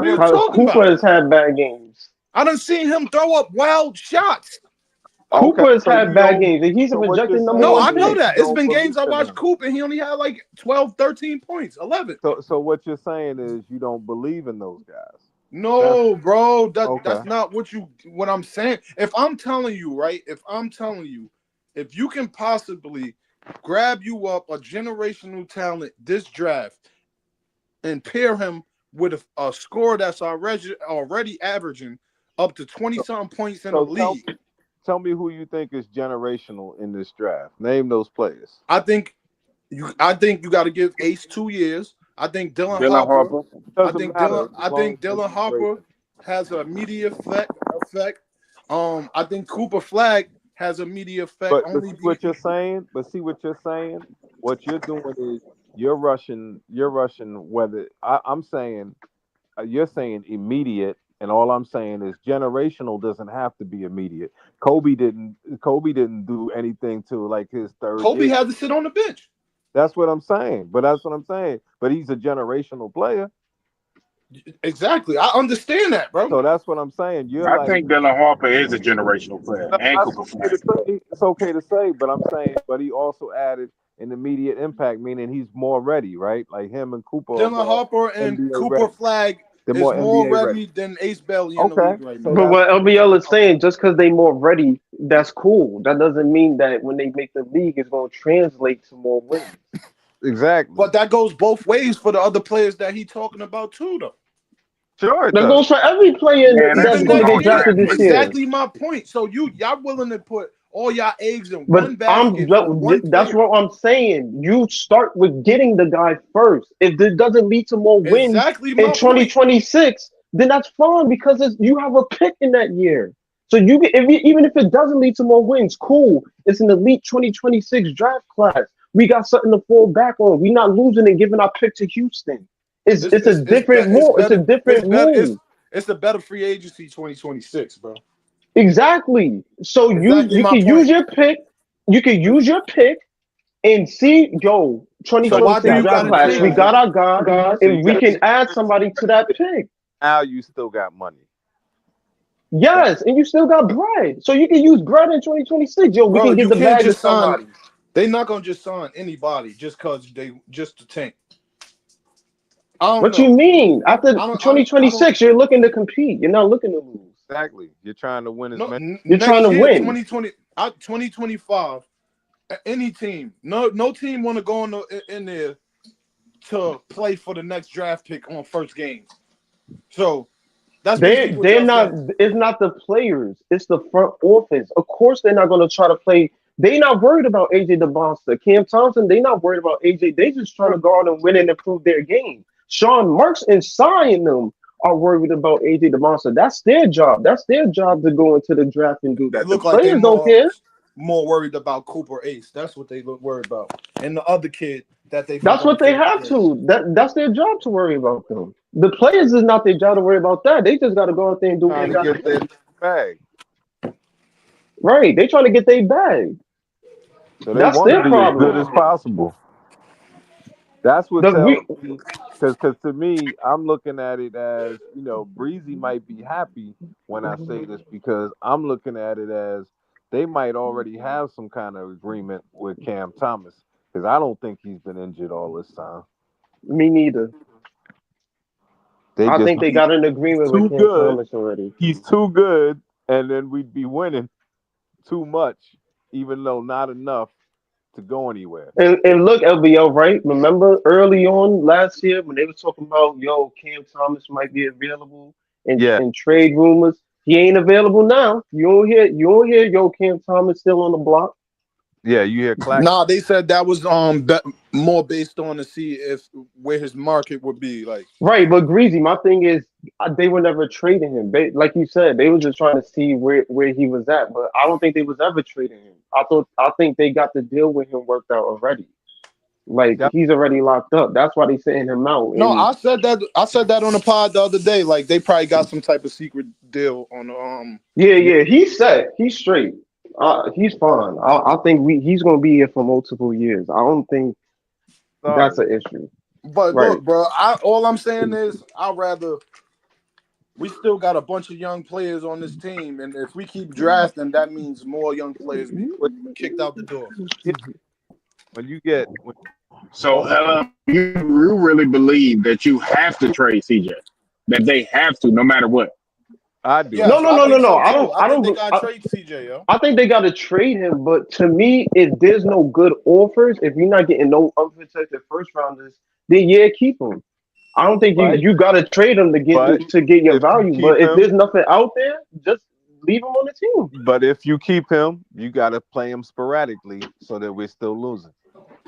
You can't have Cam. You can't have Cam and him come back and we start winning enough so that we finish. Because the difference with what San Antonio did with DeRozan and Lonnie and DeJounte Murray and them is they were actually good deals on the table. They got them first round picks. They got, you know what I'm saying? So they was able to get them all. And they traded DeRozan right before the season started because DeRozan already had that. Right. They didn't hold on to DeRozan. Right, but it was a good deal. It was a mutual good deal. They didn't get fleeced. That's what I'm saying. I don't want Sean Marks to trade Cam Johnson and he get fleeced for some bull crap. Like, I don't need that happen. Summertime, generational guys, right? Wasn't Cam Thomas and Kevin Huerter working out in the summertime? Yeah. I thought Huerter was going to be on this. I thought Sacramento might have worked out a deal or something, and Huerter was going to be here, but I guess not. Guys, right there are generational. Like, how they even know each other? I think the connection is Jordy Fernandez. I do. Yeah. So I wouldn't be surprised if Cam Johnson is the Sacramento. And Jordy, I believe Jordy believes in Cam. So yeah, Cam is locked up. He's not going. He's a piece of what we're trying to. He's not going anywhere. Like that, he's going. We're gonna see him signed for 4 years. I don't know. The amount is up to y'all. I don't know how much they'll give him, but he's gonna be signed up. He's gonna be here. But we just trying to put guys around him so that we can be good and more talent can around be him. an important piece to a championship level team. Who? To our championship. I don't But Leaf, think so. I don't know. I think Leaf had a good point though. Like even with if you let Cam Johnson go, like if we got our talent already, if you can somehow bring him back, I'm with him being a vet when we got our guys. Yeah. I'm not saying that, but I'm saying, we don't have to bring him back because he's who he is. We'll just get someone similar. that's what I was saying too, bro. It doesn't have to be him. We don't, these hoes ain't loyal. Not even that. You never know what type of player Zaire turned to. Like, he can play both the 3 and the 4. Well, CJ played the 3, right? Yeah. Yeah. Zaire, that's Zaire. Could be Zaire. He's been shooting good from the 3. I think it was a thing where. But if you look at the screen, because we own our own pick, we have to miss the playoffs and get a shot at one of them 3 guys. No, that's a fact. That's what I'm saying. You can't mess around and be like, oh, no, let's make the playoffs and miss out on one of them guys. But we got to pray that other teams win games, though. Yeah, I mean, there's a lot of stuff that goes into it. But I'm saying at the same time, we'll still have we'll have at least 3 of our starters, right? Well, Greasy, we top 4 in the overall, right? Overall so, now, right? I think I thought we was at 6. Nah, I think we top 4. So I think personally, hold on. 4 games. Right. Slow it down. Right. So hold on. Right. So okay, slow it down for the chat and me too. Okay, so right now with our record, you saying we could get the top 4 pick? We locked in. No. It's no. It's still a up and down. It's you got to have your chances. I mean, with our record, we can get the number 1 pick. I don't think that. There's about 3 or 4 teams with 10 wins, and we got 14, right? We got I 14. mean, Detroit had 13 wins and they got the 5th pick. Detroit's going to the. That's what I'm Detroit's saying. going to With the our postseason. record, we can get the #1 pick. It's a lottery. It's not like the NFL. Yeah, we could still get a Yeah, chance. I think it's still possible you can get 1, 2, or 3 even with our record we got now. But it's like a slim chance. Like it's like a slim chance. Like it's a slim, but I think It's because not we are slim. Not where we're at now. It's not slim. It's slim. right now we if about we're what? like, Right now we about what? 30 or 40% or something like that. that's not slim. That's slim, But bro. you got to stay the course. Yeah. And that's why I don't think just because, but if we don't get LBL, I think we're a big market though. That's why I feel like in the NBA it's type business too, like in entertainment. Who's to say they don't want one of those 3 guys in Brooklyn? Man, y'all think y'all think that them ping pong balls be just like they say, man. That shit be, man. They already know who gonna do what, man. But what I'm saying, they already knew who gonna do what. But on Let's top hope of Brooklyn they're on top 3 though. Formality, bro. But on top of that, if we get those guys, like if we get who we want, what I'm saying is we still gotta get a shot next year. That's what I'm saying at one of those guys. And maybe we'll be the one to get, maybe we'll be like how San Antonio got Wembanyama, and we'll get AJ DeBounce. You know what's crazy? You know what's crazy? When you see people hit the lottery, right? They be mad happy, right? Like they surprised. When these people get the #1 pick, the #2 pick, these people don't be surprised. Do you ever notice that? Do you ever watch the lottery? Yeah. I mean, do you really ever watch the lottery? I definitely feel like after what's her name left, after LeBron left, I definitely feel like they rigged it for that Cleveland guy. No, I ain't gonna lie, Priest. When San Antonio got Wemby, whoever was there, that nigga was jumping for joy all around that goddamn arena, bro. I'm just saying, look at most of these lotteries. Yeah, San Antonio had to put on a front because everybody knew that Wemby was going to San Antonio. Everybody knew. I knew. I ain't even in the league. Everybody knew. Right, so, but yeah, sometimes you gotta put on a front. That's true, but they had to put themselves in those top odds though first. Like they wasn't gonna do that at like 8. If they was the 8th, 7th seed in the West, there was no way them niggas gonna get Wemby. If they made the playoffs, of course they weren't going to get Wemby. If they made the playoffs, and all they had to do was record in the league. And here's the thing: if we went like, say to make the top 14 or whatever, right? Suppose we won like 30 games next year, right? 30 games when you get to see Cam, Clowney, and whoever our draft picks are cook, but we know they're getting better. We know we have the coach in place. I could live with that for 1 year at a shot at getting one of them other potential franchise guys. I could live with that. That's what I'm saying. Our time is coming. It's like it's inevitable. You know what I'm saying? So that's what I'm saying. I don't care about, did we make the play in or not or whatever. You know what I'm saying? Because it's like if we get a top 3 pick and that's get a #1 guy like AJ DeBounce with 30 games next year if you don't expect to get a top guy with 30 games this year. New Orleans got New Orleans got and I'm not saying that New Orleans got Zion with 33 wins. Jay, what I'm saying is the difference is you can't put the cart before the horse. So you at least have to get a foundational piece now. You can't mess around and win 30 this year and then end up with, the 12th guy. That's what I'm saying, because you want it to be one of them top guys. And that's what I'm saying. You can't do that. And that's what I've been saying before you came on, Jay. I was saying Nets fans are the only ones that do it bass backwards, where we talk about, let's keep this bass guy. Backwards. He's the guy that's the 7th player on the team. This guy, let's get this guy. He's the 8th player. I'm saying outside of. I'm gonna be honest, bro. I need to ask y'all a question. Which one of y'all think that is rigged, and which one of y'all think is an actual fair lottery? I think it's fair. I think it's a little bit of both. I think it's a little bit of both. I think it's both. It depends on the So acquisition. if you're saying in the both, draft. then it's rigged. If you're saying both, I'm taking you as rigged. It's got to be. What you yeah, mean? It's I one guess or the you gotta other. say it's No, Because no, no, no, no, I'm no, just no, trying to no. listen to your arguments and see Jay, what So you Jay, think Jay, it? Jay, You think Jay. it was? Oh, You think it was? You think it was rigged when Jay, Atlanta got Jay, the number wait. one pick?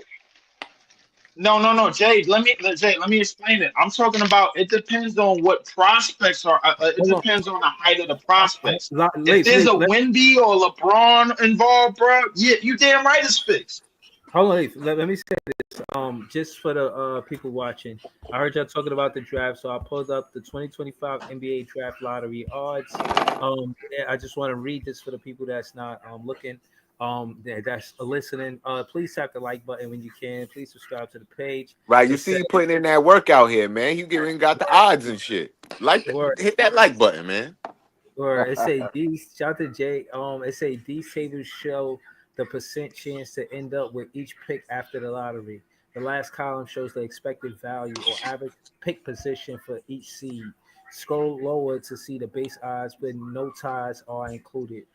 Yeah, I would have cut Was- y'all off earlier. Washington got the highest But percentage, and they still when can y'all get was five. saying that it was 30% or 40%, I'm like, hell no, it ain't. The highest percentage chance you could get is 14%.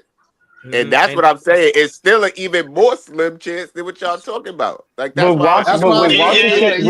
with Washington being number one, they can still score the five. But we Jay, wanna you be in still them top we three. still forgetting the most important part. The season is not over yet. We ain't even hit the trade deadline. That's the most important part. That's number one. Everybody keep acting like the draft lottery is tomorrow. That's number one. And That's they in stop 2 doing weeks. Is it May 12th?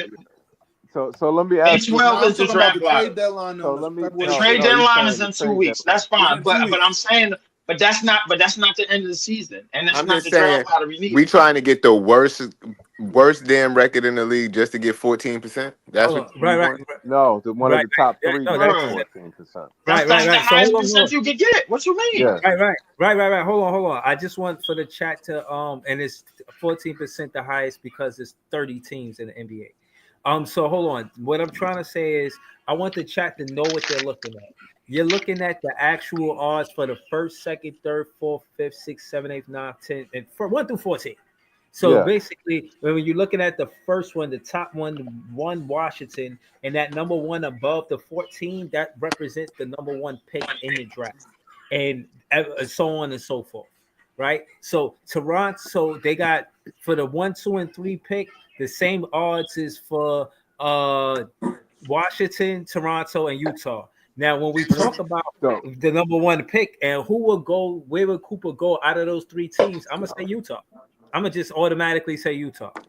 Y'all care to debate that? Not really, but it's tricky because with Utah, as much as the higher odds as they get, yeah, they could be 1, but they can also be 5. They can also be 6. Like I might have really flipped my gambling. stance on y'all. I forgot to tell y'all. I might have flipped my stance. I might want Cooper. About what? I might want Cooper, Said you want man. Cooper? I might. listen. I might, bro. I've been watching Cooper I mean, play. well, hold up, Jay. What changed your mind about that? What caused you to change your mind about that? I watched what's this dude named Mike Korzemba documentary on fucking Cooper. Oh yeah, Michael. Yeah, he was Mike Korzemba? not the flight Mike though, Mike Korzemba, the other Mike. Yeah, the white dude. Yeah, white Mike. But he did an episode on Cooper Flag, and he was just talking about how tough he is. Like he be busting niggas' ass and talking shit to him. And this is what I said about him before. He always goes towards the rim aggressively, and that's what I want to see on this team. Gotta Somebody pause that next hold, time, wait. Because y'all keep talking about how skilled Dylan Harper is and how much Ace Bailey has a ceiling. But this dude, Hooper, is yamming on dudes hard every game right now. And he's defensively elite. He's defensively elite. And you like if that's his starting point at the defensive elite, you could get him polished more on offense, but he's starting with a high motor and defensive elite. I got a question, bro. Like, you talking about the thing is like my thing we've is seen about, him tested against NBA talent too. Yeah, we've seen him tested for a little bit against this against the USA team and all of that. I get all of that, but my thing is the real reason why I wanted Ace is because Ace put like Ace already knows the final destination, bro. It's like the nigga that's running the marathon and the nigga that's running the sprint, bro. And I believe Ace is running the sprint because he not putting in that much energy to drop 24 and 14 in college. He not, bro. That shit look comfortable as hell. If you go look back at them games, bro, like listen, him coming off the screen, shooting mid ranges, bro, that shit look comfortable as hell. Him on catch and shoots look comfortable as hell. I'm looking at Dylan and I'm looking at Cooper. They playing defense. They playing like this they last game and they ain't even get in the league yet, bro. I'm like, bro, that shit. I'm like, no. And to be fair, Dylan has scored a couple bodies. And look, I'm not saying I don't like them other two guys, but it just Coop just play hard, man. And I like that. I want to see that type of basketball, like somebody that play hard, somebody attacks the rim, and he got that. Remember the other day when we was talking about that gift, the athleticism gift, that talent. He could just jump. Now, I mean, he got that. No, that's a fact. Ace do too. I mean, he do got it, but I mean, I feel like Ace. I feel like Ace. Like you gonna get them John I think Ace is more athletic. I think Ace is more athletic than Cooper playing. I feel like Ace. I feel like Ace. No, I'm not doing that. I feel like Ace is saving. I'm not doing that. I feel like Ace is saving his best for the NBA, bro. Like I feel that's where I really feel like we have yet to see Ace's best because I feel like he's saving his best once he get into the league. It's probably the same as AJ DeBonsa. I see AJ DeBonsa videos and he dunking on these white kids in high school and shit. I'm like, yo, why is this kid going that crazy and throwing down 360s and through the legs dunk sprint in the parking lot? I'm like, yo, save that shit for the league. Watch it, man. Right. They know but you know you're gonna end up in the league anyway. Why not save that for the league, bro? Dylan Harper. Why are you going that hard, bro? And you know you're gonna end up in the league anyway. And you know you're gonna end up top 5 or top 3 anyway. Dylan Harper and Cooper Flag is playing for that number 1 spot. That's what they play to prove I'm the number 1 clearly. And that's the problem, bro. They really playing for something, bro. That at the end of the day, bro, like when you looking back at it 15 years later, it's not gonna really matter where you pick that, bro. Like because everybody gonna look at the first or the second or the third pick and how their careers end up. If the person that was picked number 4 or 5 end up having a better career than the person that was picked up 1, 2, or 3, then what does it really matter? And you got some sneaky players like that in this draft too. But speaking of that, hold on. Top 3, when you look at your top 3, the top 3 that you have, when you calculate those first 4, like going 1 through 4 with the top 3, that means you have a better than 50% chance because all of them have the same chance. 52% of getting a top 4 pick if you're one of those top 3 teams. That's why we want to finish in the top 3. And it's early. This could look way different by April, bro. Like I'm just saying that's what we're shooting for. Right. Hold on. I just want to bring more context to the chart that the fans are seeing in the chat. As you can see, Phoenix is one of the teams that's with the best record. So the better your record, basically, the lower your lottery pick.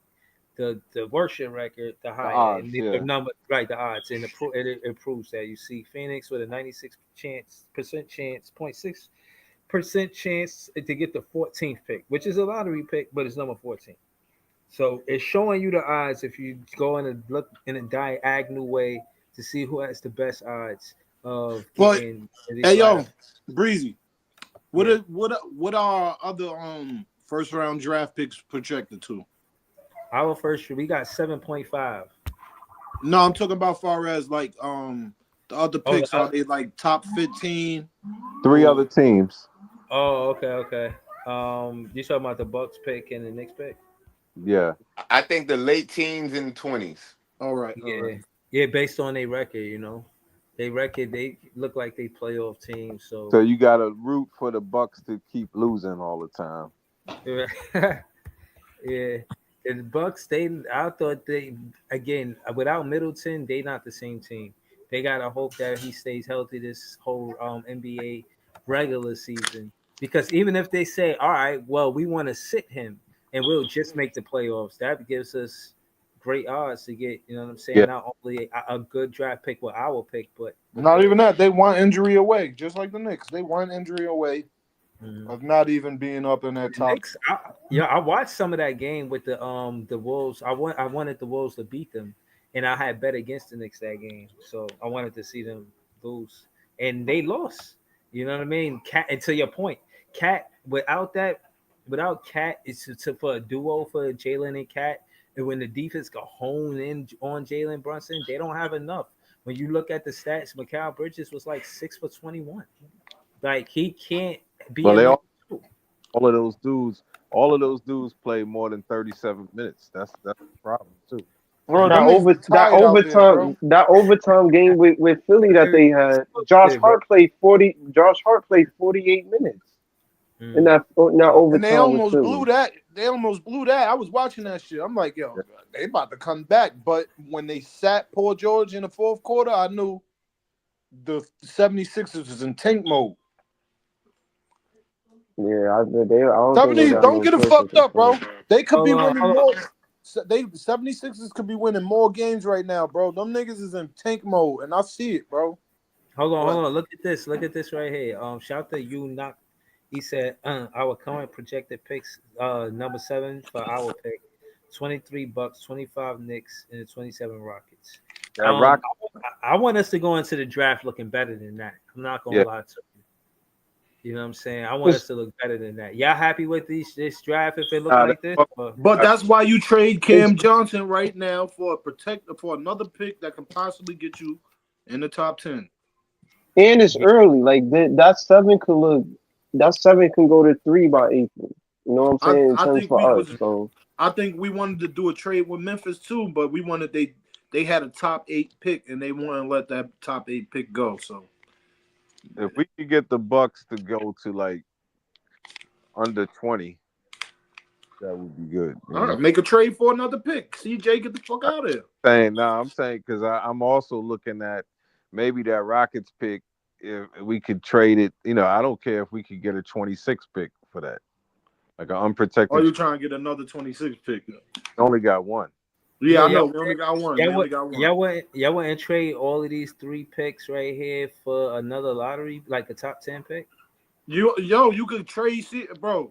That's what they want to do right now. Get CJ for a top pick.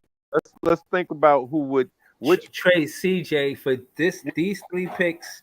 CJ for a top 5 guaranteed or top 10 guaranteed pick. I don't think you need to trade your picks too, bro. I don't think you need to do that, bro. I don't think you can. Like which college player or like which player in the draft would any team take for those 3 lower picks? None of them. Because when we're talking about generational, they're not. If you end up with. You're saying top 10 picks is untouchable?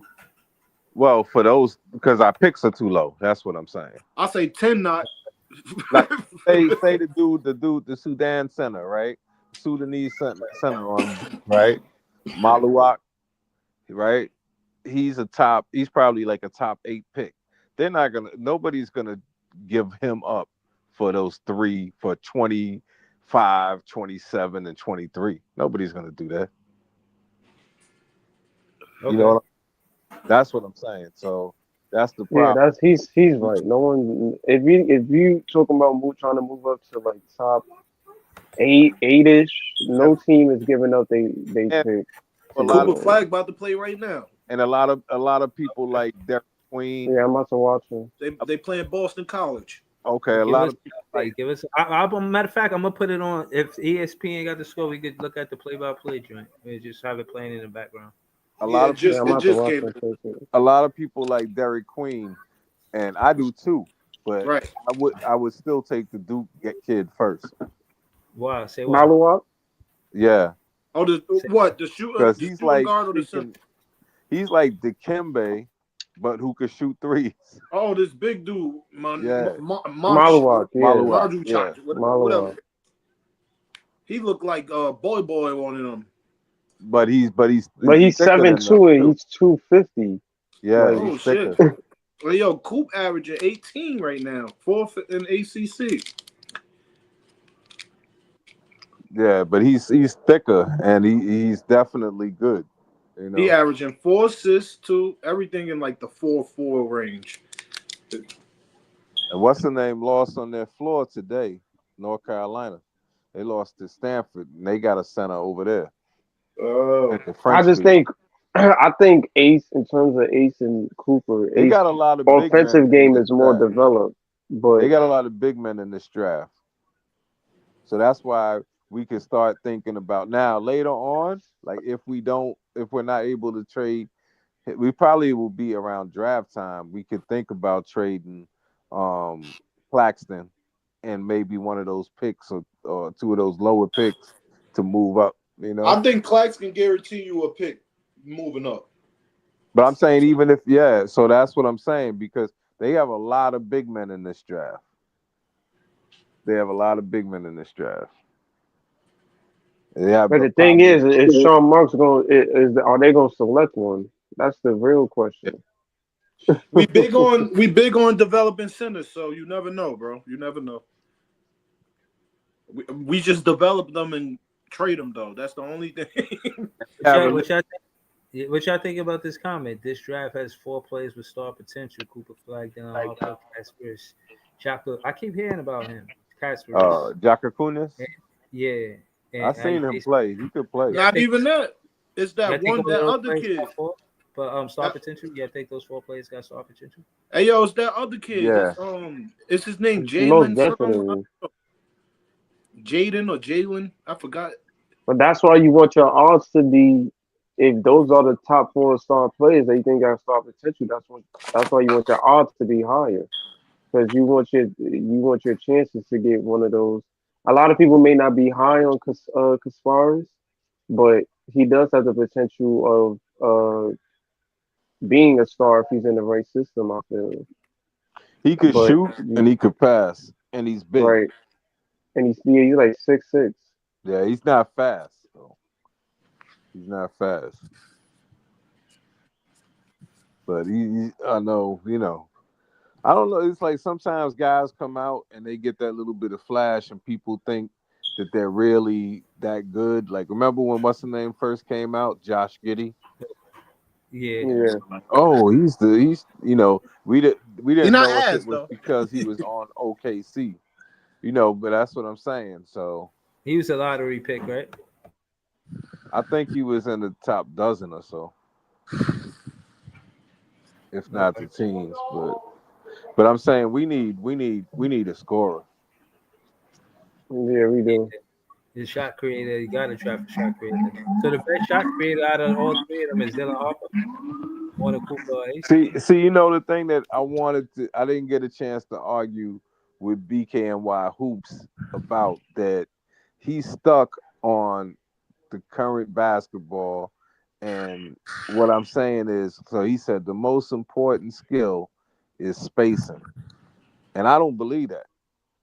You know, I just think if you could score, like see Cam Thomas, he could score. So nobody believe in Trey Johnson though? I haven't Trey seen Johnson, him enough. I do. Trey Johnson to me, he's if depending on the they call system him that a you go taller to. Cam, right? I think his playmaking is better than Cam's in college. Though. They say he's more of a like scoring is more easy than damn near to him than most players in this draft though. He's the top. He is, besides Ace Bailey, he's probably the only person I can say that got a scoring bag in this game. If you're looking for a scorer, Trey Johnson is dude on North Carolina does score easily too. Ian Jackson. And yeah. Those are to me are the top 3 scorers. Him, he's Fears, 6'3", but he could score. Jeremiah Fears, right? That's who I was trying to come up with his Jeremiah Fears. They said we've been looking at Jeremiah Fears a lot too, though. Like, yeah, I haven't seen him play yet. If he's your one, I don't mind. I think he averaging like 16 something in college right now. I know someone that saw him play in person because you know they were playing Alabama. I think he about 6'7", 6'8". And they said he got locked up by Phylon. They said he got locked up. Yeah. I do think though that if you will want to get, the goal should be Ace, Dylan, or Cooper. I'm not mad at if you get Kasparis, like it is what it is. But you want to put yourself in the best odds to get one of those three as Brooklyn, as Yo, the Brooklyn franchise. who is Dylan's? Because I don't like the comparison of Brunson because of the size. So who is Cooper's? I mean, not Cooper. Who is Dylan's comparison? His pro comparison? Dylan is Cade Cunningham. I thought it was Cade too, even though Don't think I'm bugging. Don't think I'm bugging, yo. I will go with James Harden a little. Okay. I see that They're a little both bit in lefties. him. I They're see both Harden a lefties. little bit in him. Yeah. I'm not talking about the scoring. I'm just talking about how he managed the game, like the floor general. Yeah. Like Dylan can control the game and put people in the right places where they need to be, all that. So yeah, I'll go. To me, people say Ace Bailey comparison is KD and McGrady, but I think he might. I think Paul I George is told his y'all comparison. when I look at him, don't think I'm bugging, right? Besides the super explosiveness, bro. When I look at his tape, I see Karis LeVert. Like, hey yo, I swear to God, bro. If he LeVert for us, then we failed. I swear to God, bro. I say it all the time, bro. How he moved with that first step and that quick ass jump shot. I look at it all the time. I say, oh man, he just Karis LeVert with. I see. With Karis LeVert in West Virginia, he was like explosive as fuck. But when he fucked his leg, Michigan. He's at Michigan. he was at Michigan. Yeah. One of them teams with dark jerseys, bro. My bad. Motherfucking weird. I used to watch him and he was explosive before he fucked his what was that, his knee or his leg? Yeah, he played with Tim Hardaway in them. You know that? Yeah, I know that's Jared LeVert grandson, nephew or some shit. I know he's related to him. Yeah. I see Paul George and Ace, but just with a better jump shot. But you know, like I say what's the closest thing to McGrady to me? He's skinny to me, yo. AJ DeBonster. He's the closest thing to McGrady to me. AJ give me Bron vibes, yo. Yeah, AJ. I think once this draft passes, I think AJ gonna give have me the scary Wemby vibes, type bro. height.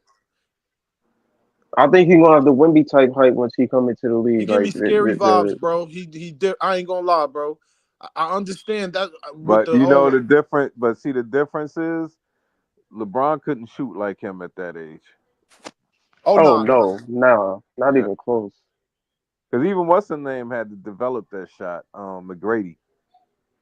But AJ said he studied Shea Gilgeous-Alexander is one of his favorite players. So he said he studies him. So imagine studying him at 6'10", 6'9". His pace is ridiculous. How tall Ace is? Like 6'11", 6'8", 9", what? He's 6'10". Ace Bailey. He's 6'10". They just no lie. I'm fucking bugging out. I'm taking him over everybody in the draft, bro. They saying he's 6. I think he's really 6'9" because he only 19 years old. I think he really 6'9" though, because he was at the Boston game where Orlando played, and he was talking to Paolo. And Paolo was towering over. No, that was the Banster. That's the other thing I meant to say. Cooper's younger than all of them. No, that was the Banster. That was the Banster.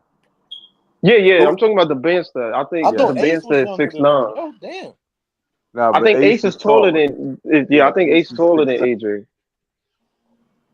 Because AJ was looking like Paolo was towering over AJ when they was talking. I was like, damn, Paolo gotta be like what's the name? See, this one, you know, high school is BS, Jay, because him and Queen was at the same school. Cooper and Queen is at the same school.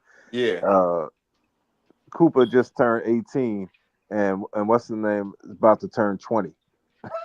Yeah, because they were saying that Cooper was playing a whole year ahead of his time. He was 17 when he was doing that shit over the summer. Yeah. I think Cooper was supposed to be in last year's class. And I think Queen turns 20 like a month. No, he was supposed to be in next year's class for real. Yeah, he was. Oh, okay. So that's what I'm saying. So Cooper is playing a whole year early too. Cooper should have been drafted out of high school, bro. You can't do that anymore, right? Like, no, I know that. I'm saying, like, yeah, they should still do that, man. That would But be yeah, nice. so like, but I'm gonna tell you something. If we got someone like in them late picks, you just got to see. You know, I just for myself, I just I got to watch trade a lot them late more picks ball. to try to get back in like top 12 to 14.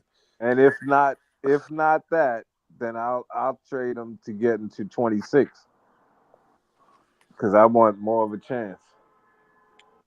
You think you can get Oh, somewhere around 19, 18? I think so. It That's what depends on it depends because you know who doesn't want picks. You know who doesn't want picks? Teams that are financially capped. Right. So they don't want first round picks. So if you offering them that, they might do it. Especially if you doing a deal like not you even that. giving The way these players getting signed, bro. Like we gonna be taking on contracts in the future, whereas though we gonna have to be taking on players from other teams, bro. yeah, well we need to get rid of Claxton, but I'm saying it's not so much of a He hurry. said, "Good." It's not so much of a hurry, you know. I'll get rid of Claxton right now for a first round draft pick in But see, that's my 2025. argument. That was my argument in the earlier podcast with when you're talking about what's his name, Cam Johnson. It's like in training camp, if you would have told us, yo, we could get a first round pick for Cam and some expirings, everyone would have done it. Hey yo, but look, I don't really see him as like a problem if you could get going forward though, because I don't I'm think. just saying you have to believe that you're gonna get But if you you're could gonna get get a those picks, player. No, I'm saying hell you yeah. have to believe. No, you have to believe that whoever you're trading them for, like, because to me, if Houston actually took him, to me, in 2 years, Cam Whitmore is going to be a better player than him, Then who? than Cam Johnson. I think I will wait. I will wait, but I understand where you're coming from. I Because I seen understand. him play at Villanova too. No, Cam Webb. No, he was supposed to be top 5. Yeah, it was some back issue or something, right? It was Something like his that. leg. It was his leg. I think he fractured his ankle or some shit coming out of college. And we was trying, and we had the pick before there, and we ain't even do nothing to get him. We let the Rockets scoop him up, and he don't even want to be there, bro. It's okay, but like Leaf was saying earlier, they had a lot of you know, like, see, that's why you got to build that foundation, because not only do they have Jalen Green and Sengun, but they also have the Jabari Smith Jr., right? So, and Yeah, one of the twins, right? One of the top twins. So they facts. a lot of youth foundationally, and then you get veterans. That's what I'm saying. I mean, we already got our 2 veterans. They'll be Cam and Clark, but I'm saying after that, you do that. You don't try to keep all of these guys that are 12th man on the team. You know, Yo, Yo. so yo, man. Hold on. We 3 hours in, man. I just wanted to ask the chat to hit the like and subscribe button. And I want to also shout out So Greasy, LBL for Life One. This is JTV, LM, and everybody else that joined the panel tonight. Yeah, man. I'm good. I mean, yeah, I'll say this. I started the stream kind of signing CJ1 to be on the team, and I think my point is still valid about when we are ready to compete. You want a player like CJ on your roster. He don't necessarily have to start, but if he's going to cut into Ace Bailey, getting minutes or something like that, then you know what I mean. That's a clash of interest right there. You know what I'm saying? So yeah, we did talk about that. We did talk about trades. Um the plus more. I don't know if we did that or not, but yeah, we kind of did because we was talking about we brought up all of the draft stuff up on the screen and all of that. So I just like to be honest in the title. I don't want to what you call it title fish y'all. You know what I'm saying? So yeah, we spoke about everything. You know what I mean? Um, and yeah, man, Nets fans is the best fans. What time is our game? When is our game? Tomorrow? Yeah, we don't play until tomorrow. What Hold time on. is that at? I think it's a late Might be game. late.